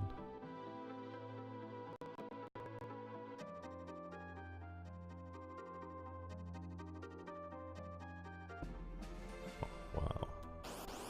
XF, thank you. Thank you so much for 39 months in a row support. I think you're the first one with that number. Welcome back to you, XF. Thank you so much for a long time of being around, Denmark. I'm glad you enjoy your stay. Thank you so much. Also, XF, quick question. If you'd like to get a new badge on the left side rather than the black rump, what would you like it to be? Hey, how are you doing, XF? Good early morning to you, I guess. Very early morning, actually. Isn't it?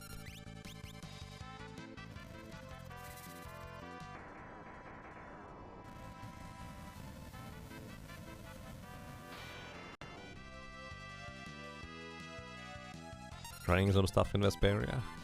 I see. Good luck with that. How much was it? 3360 for the other one. This one is... Oh yeah, this one is just strictly better. Huh. You would think those planting are less dangerous than those gigantic hulking monstrosities. Nope. They are better experience.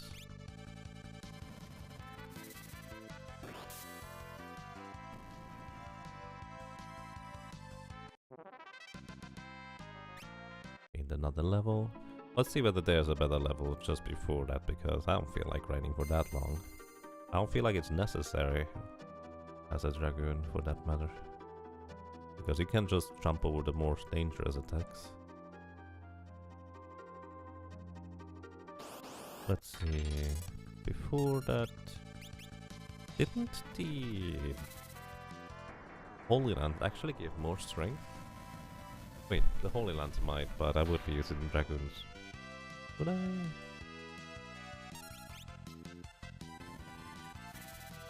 I think the Holy Lands gave +3 strength, didn't it? Maybe that's a different game. Let's see real quick. 48. It does give +3 strength. I see. 40 is actually the number I'm looking for. Which, well, actually doesn't really change anything. It's just level 49 that I would be looking at. So what I could do instead is I could also say 51 strength maybe, because I can on top of that use the strength armor. So with 51 strength, I would actually want to be level 48. Which, well, I don't use the strength armor. Nicer if I'm actually 49. Plus, 48 is divisible by 3, which means level 3 flavor would hit me. I needed to... Oopsie, I'm out. Hey Kablooey Crepes, welcome, how are you doing? Good morning, good evening, good afternoon to you. A small crown would be cute on the Ravite.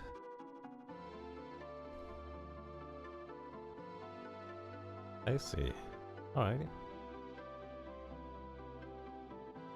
Basically a little king rump. I'll think about how to implement that potentially. I appreciate that thought anyways. Thank you very much.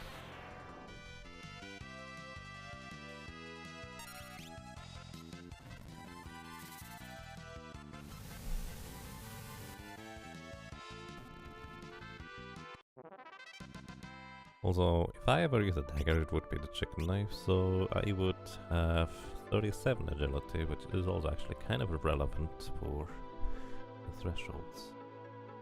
37 agility would be... Actually, it doesn't matter for the chicken knife because it uses a different formula.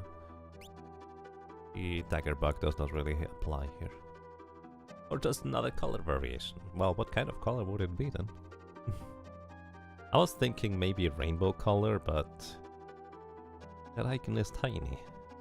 How do I do that?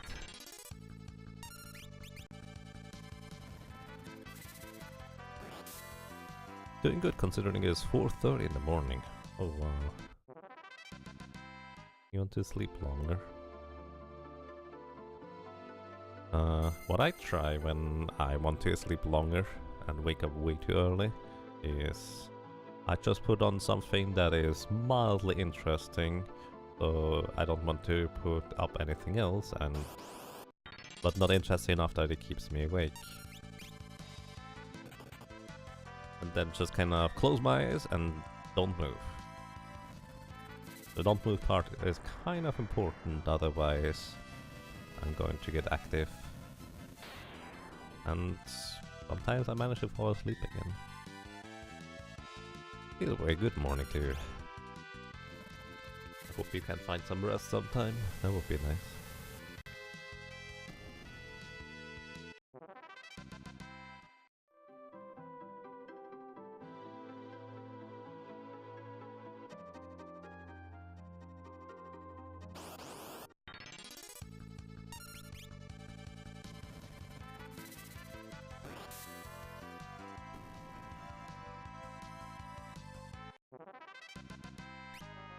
Wonder how much more experience I would need for you.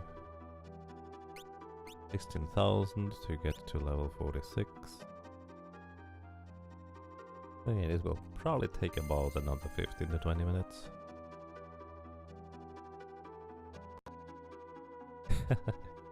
Fair enough, Kablooey. Well then, I don't know, if you're on the phone, there's actually an option for the Twitch app to just close the phone and only listen, which is what I think works the best for me anyways, because that way I don't get tempted to just look over once in a while, because the screen is kind of what usually keeps you awake, because that gives your eyes the idea of, oh, it's really bright out there, let's start getting up further again. Even if you can't fall asleep, you like to just rest your body. Yeah, that's fair. Might be boring, but resting your body is definitely quite a good thing as well. That makes sense, Racodactylus.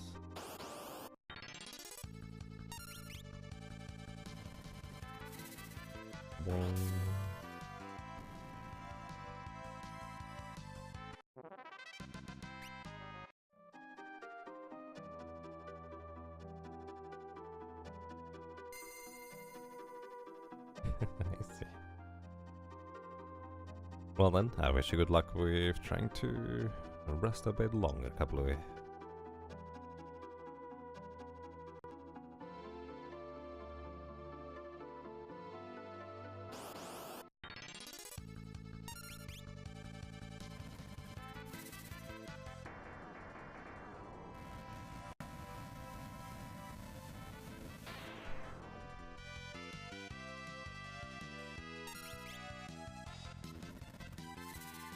Okay.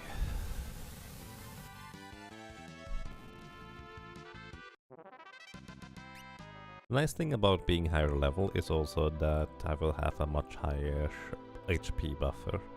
I think the lowest I've ever beaten in the game with a single character was when I was playing one of the 4-drop fiestas, just kind of a solo character for fun, and I ended up beating the game at level 36. But I did have a Mystic Knight, and probably some other broken things that ended up helping quite a bit in that respect. So I don't know how that will work as a solo Dragoon. Probably not too bad, like I feel like I can just do this without leveling at all. But my probability of succeeding should kind of skyrocket if I just get that one more multiplier, I would imagine. Not entirely sure whether that's true or not, but that's just kind of my idea. Actually, level 46 already gives me another multiplier for attack power. Am I 46 now? I think I'm 46 now. I'm just gonna go. Worst case scenario, I will just kill some dragons and stuff in the void, and then we go, because we can just win. Oh, more like one. Oh, okay, okay. One more fight and we win. Or more specifically, we get our level. 46, sufficient. At 46 we also get an additional attack multiplier if I use the Holy Spear, which is probably what I will end up doing for jumping, unless I get a Dragoon Spear. Then that entire idea gets thrown out the window rather quickly too. Alrighty, that's that.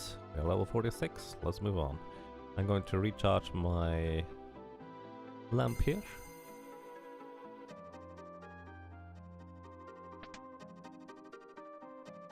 And we walk back.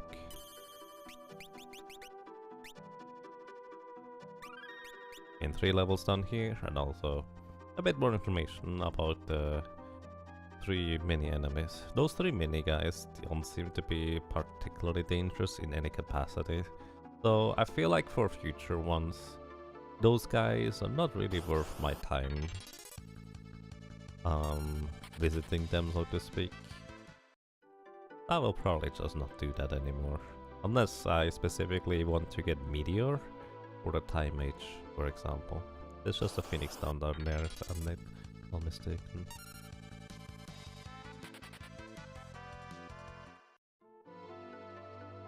But you do not want to use a tent if you want to keep your float status, because tent actually removes float as well, because tents remove pretty much every single bad status effect, but also including the one that is actually beneficial to you. And unlike Final Fantasy IX, float does not make you weak to getting hit by air attacks. Plus there's not really anything that uses air attacks anyways, or air elemental anyways.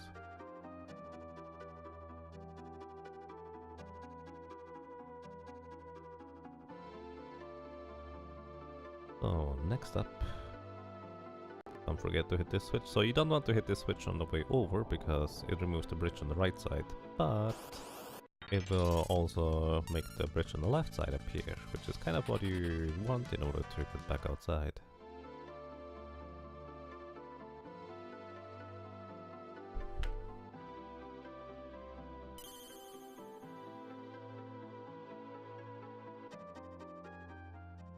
What about 8? I don't know about 8. I don't know about 7 either. I don't know about 10 either. I literally just know that in 9, that is actually a thing that happens, because all floating or flying enemies are actually weak to wind.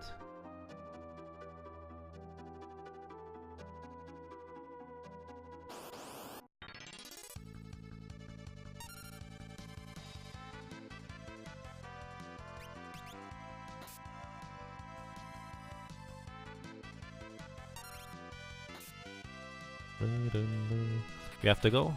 Alrighty, thank you for dropping by, JP Erics, and I hope you enjoyed your stay. Have a pleasant day. And thank you for the good luck.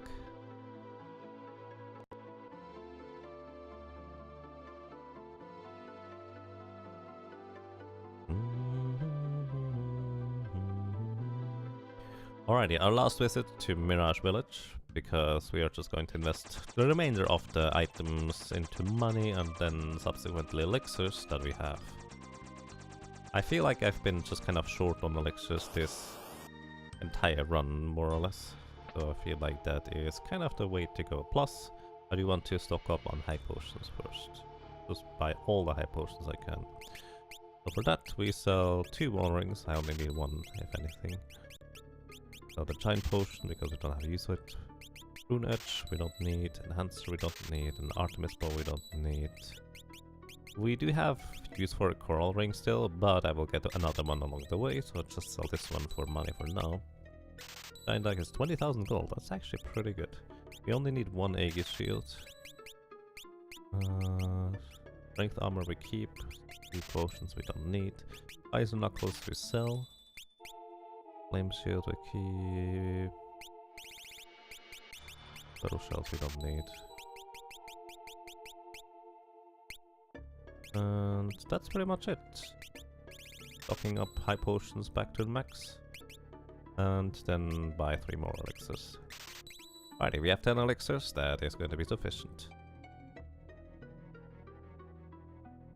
The easiest way to grind money, by the way, if you're specifically looking to grind money, I think is by going into the Phoenix Tower and just stealing items from enemies.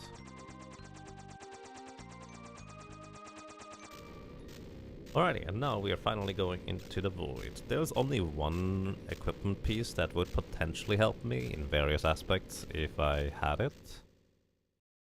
And that one item would be the Mirage Vest. The Mirage Vest gives you 1 charge of Blink. What that does for you is the next physical attack, if you have a charge of Blink, will just be negated. With Blink or Image, Blink is a white mage spell, Image is a ninja ability, both do the same thing. They usually give you 2 charges of avoiding enemy attacks or physical attacks. Would be nice to have.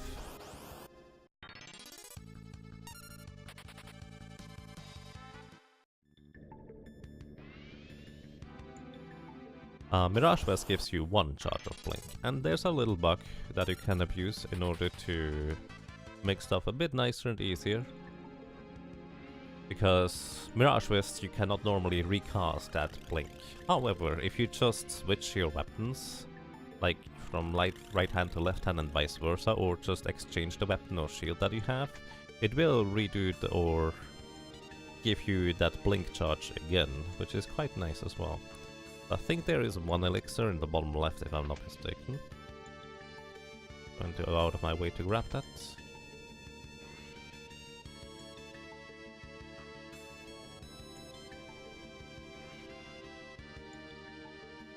What makes you weak to wind in Final Fantasy 8? Nice. That's interesting. So then, I think it's here? No, that's the wrong one. The one on the right also has another elixir. Just grabbing all of them along the way now. Thinking about it, I probably don't need that many elixirs. Oh well, going into the void with like 5 elixirs should be fine. I only just remembered how many elixirs are along the way right now. There's no float in Final Fantasy 7? Oh, interesting. I did not know that. Well, I don't know much about Final Fantasy 7 in the first place. So I guess that's not too surprising. Those level checks, by the way, use every single level-based spell, which means level 2 ult, level 3 flare, level 4 Graviga, or water, I guess, and level 5 Doom. I think I would be not susceptible to anything except for level 2 ult, like level 46. Again, level spells, the way they work is by... They always hit the character that has a level divisible by the level number. So level 2 ult hits almost every enemy that... Or well, hits a lot of enemies because divisible by 2 is way easier to ensure than level 3 with flare and stuff like that.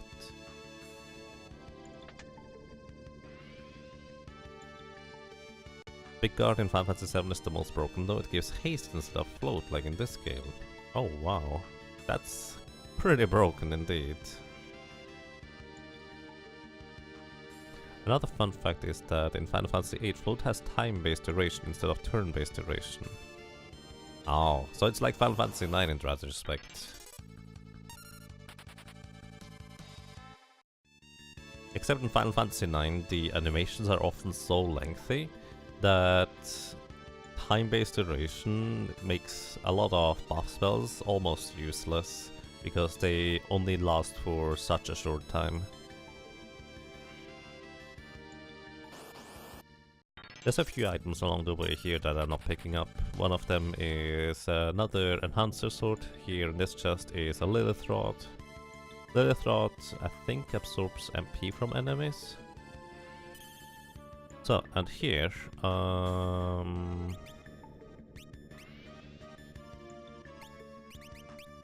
have a bone mail. The question is whether I want to do anything else. So, upcoming is a boss called Kalatisteri. I forget what she can do exactly. So she does have as a reaction HP drain. And let's see if she has wall. No, wall by a venom.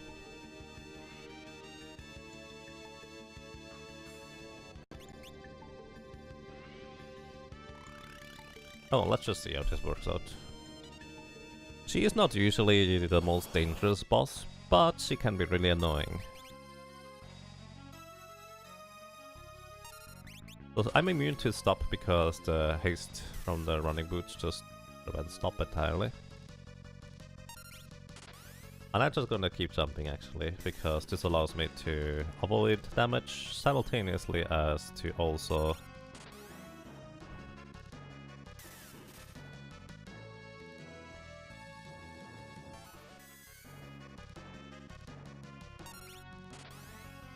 guarantee that I actually hit with the chicken knife.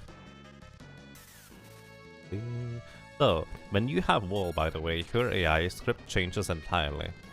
Because if one of your characters has wall, all Call of Hysteria will do in the end is just attack or use buff spells via the wall on your character on herself. Which essentially means she's not going to deal any direct damage anymore.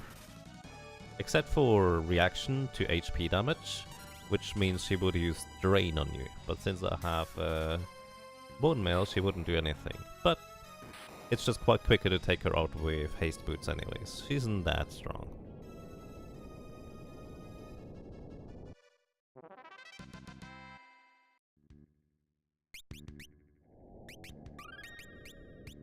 There's only 2 good uses of float in Final Fantasy VIII. 1 story and 1 optional boss fight. I see. At least in Final Fantasy IX, I need an Aegis shield, because those guys can petrify. Wait, I have a bone shield anyways. Ah, whatever. Aegis shield is just universally better. In Final Fantasy IX, the higher your spirit is, the longer the buffs will last in their duration. So at least it has that going for it, but unless the buffs last for quite a long time, timed buffs I've never been a fan of in games, because I like to just buff myself, debuff the enemy and then just go, but if the buffs run out before I'm done with buffing, it makes it kinda awkward. So those Akelone enemies, they like to counterattack with stuff like Petrify, and also they deal a lot of physical damage. Uh-oh. Thank you for running away, Ferris. Also, this is the coral ring that I was talking about. Pretty easy to get because it's literally right here.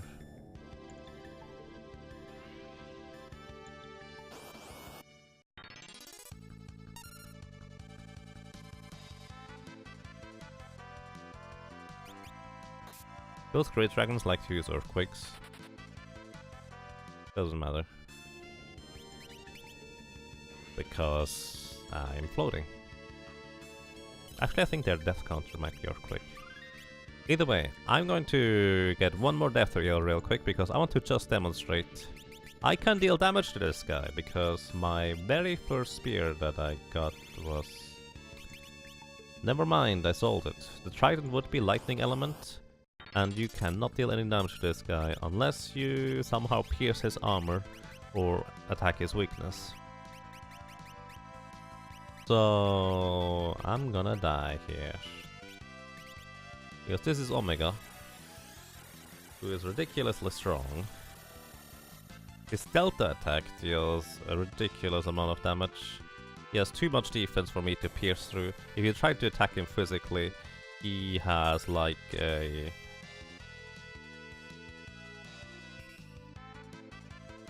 ...95% chance to evade. Every other turn he uses Surge Beam to attack you.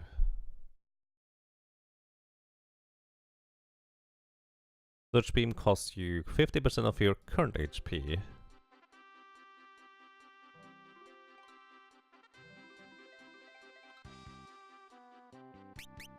And... well, there's not a whole lot you can do about that. Aside from jumping over it. The thing is, Triton would be lightning element, and the only weak element he has is lightning. So I would be able to deal damage, in theory. And I would be able to probably jump over every single Surge Beam in theory as well. But I can't really keep myself alive as a Dragoon, which... On top of that, whenever you deal any damage to Omega at all... Oh, that's unfortunate. That's +1 death, I guess. Just because I ran into him. If you deal any damage to Omega at all, he will counter with one of 3 moves. And those 3 moves include... Oops.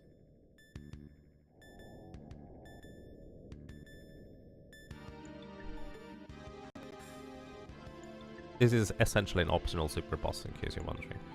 The 3 options include Master Bomb, which deals a ton of the neutral damage. Actually, it might be fire damage. Either way, it's a lot of damage. It includes something that just literally removes the character from the battle. An instant death to an extent. And... Missile, I think? Or something like that. Rocket Punch? Rocket Punch. Rocket Punch it is.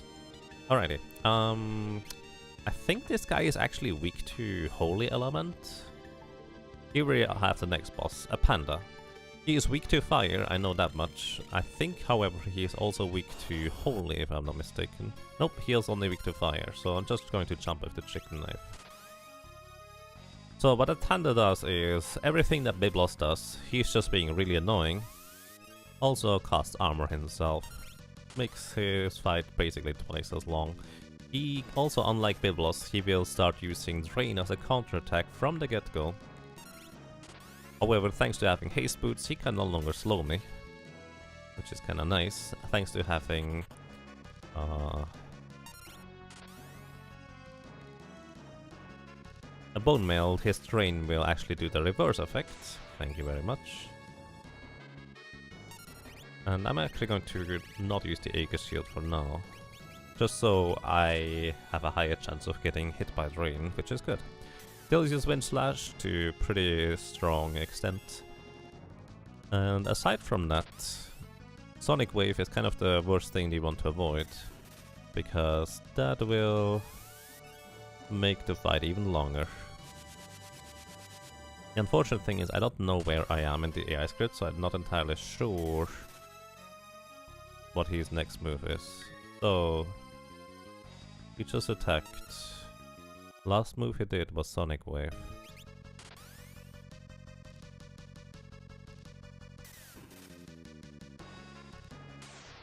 Thank you. So what I'm gonna do is I wait until he attacks. The threat. Wait a little bit longer. Ah! I wanted to jump over that one, so I don't want to get by Sonic Wave. Which is why I want to just jump over Sonic Wave. Maybe it's just better if I just keep jumping and deal as much damage as possible in the shortest time frame possible, and by chance avoid that instead. I cannot get charmed either because I have the Bone Mail equipped. Bone Mail cancels so many status effects too.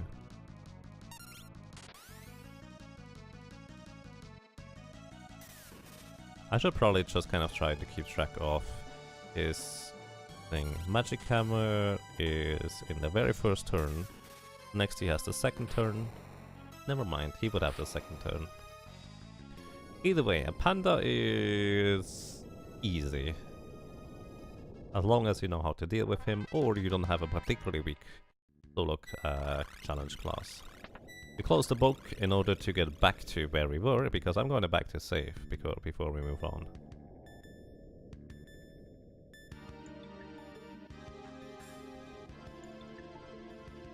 Oh my goodness. Alright, we are fine.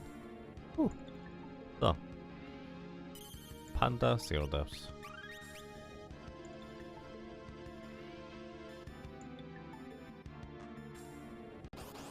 And oh my god, not the buff. If I'm trying to sneak by, but it just doesn't work that way. I'm not entirely sure how his hitbox works for that matter. 103. Didn't I want to take a break before going into the void? 104. I think I wanted to take a break before going in here. Let's just take a break after the next boss. That's the plan. That's if I beat the next boss. The next boss is actually a pretty big meanie. He is a blue mage who has all sorts of nasty status effects and also instant death moves for that matter that we will want to try and avoid. So I'm actually going to look at his AI script just to see whether there is stuff we will be able to avoid reasonably well. His name is Panda, Alteroiter, Chura Avis, Halicarnaso, Neo Exdeath, Apocalypse, there we go. So what Apocalypse does in his first turn is Dark Shock, level 3 flare, level 3 flare. Actually, that's not necessarily his first turn. I have no idea what the conditions are.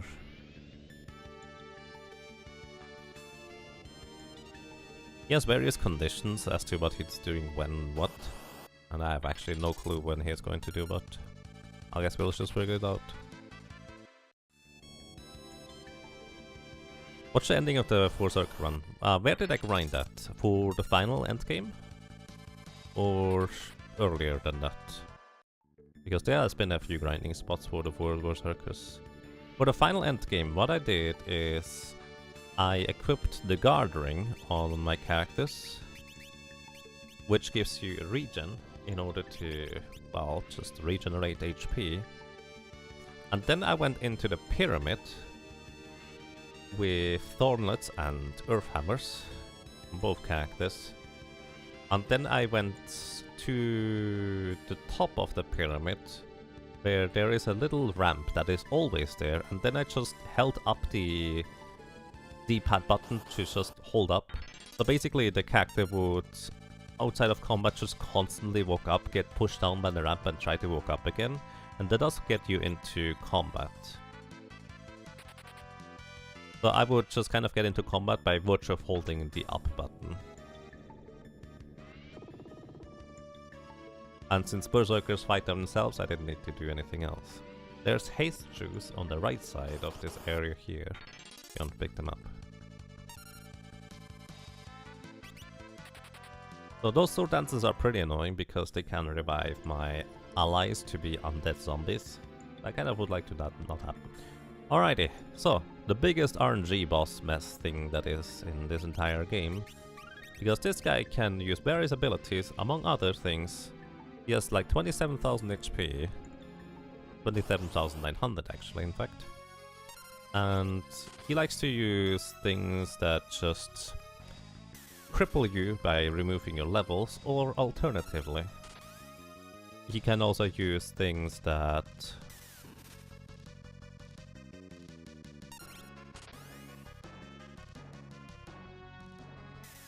make him significantly tougher, and also he can one-shot us.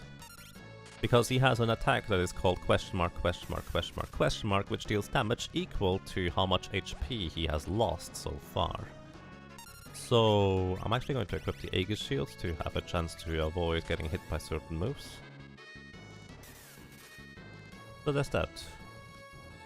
Good thing I equipped the Aegis shield. Deathclaw would put me into critical HP and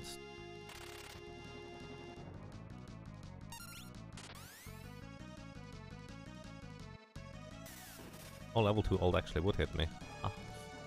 It would put me into critical HP and also stun me. Well, the stun wouldn't work, but critical HP would still be a thing. Level 5 Doom, I don't mind. This is jump number 7, we need 11 jumps. Arrow 2, I'm okay with this. Can extend anyways. Oh! I guess I miscounted. Oh, it's 10 jumps. Oh well. We defeated Apocalypse. This is an optional boss, you don't have to defeat him.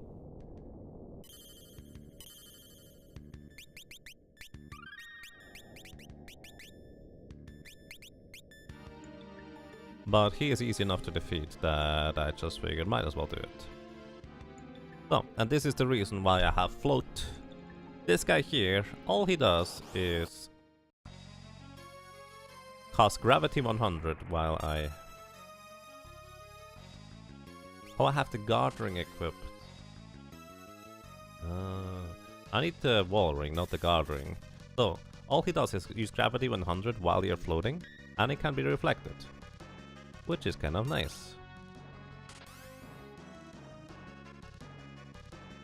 Because when you're not floating, he'll just use Earthshaker. But because he will only exclusively use Gravity 100 while you're floating, you can completely avoid his entire AI script by just having a Wall Ring, and that's it. Wall Ring and floating. Right now it's completely random whether I'm going to win or not. Demon's Eye would petrify you, but I have a Nega Shield, so it blocks it 100% of the time.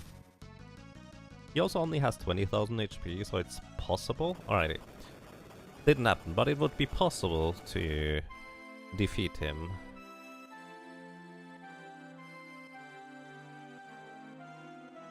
With just luck here, in this case, jumping over Earthshakers and not getting hit too many. I didn't bother healing up because I figured, he's easy peasy anyways. Which, that's still true. But I need to equip the Wall Ring, not the Guard Ring. Oh well, either way. As I said, I would be taking a short break after Apocalypse. I'm actually really glad that Apocalypse went so smoothly, because he can be a major pain. So that's that. I'm going to take an extended break, 15 to 20 minutes, and then we will complete the endgame, I would say. Try to probably get a Dragoon lance, maybe take on Shinryu if we get one, and that's that. Be right back, guys, or well, break time.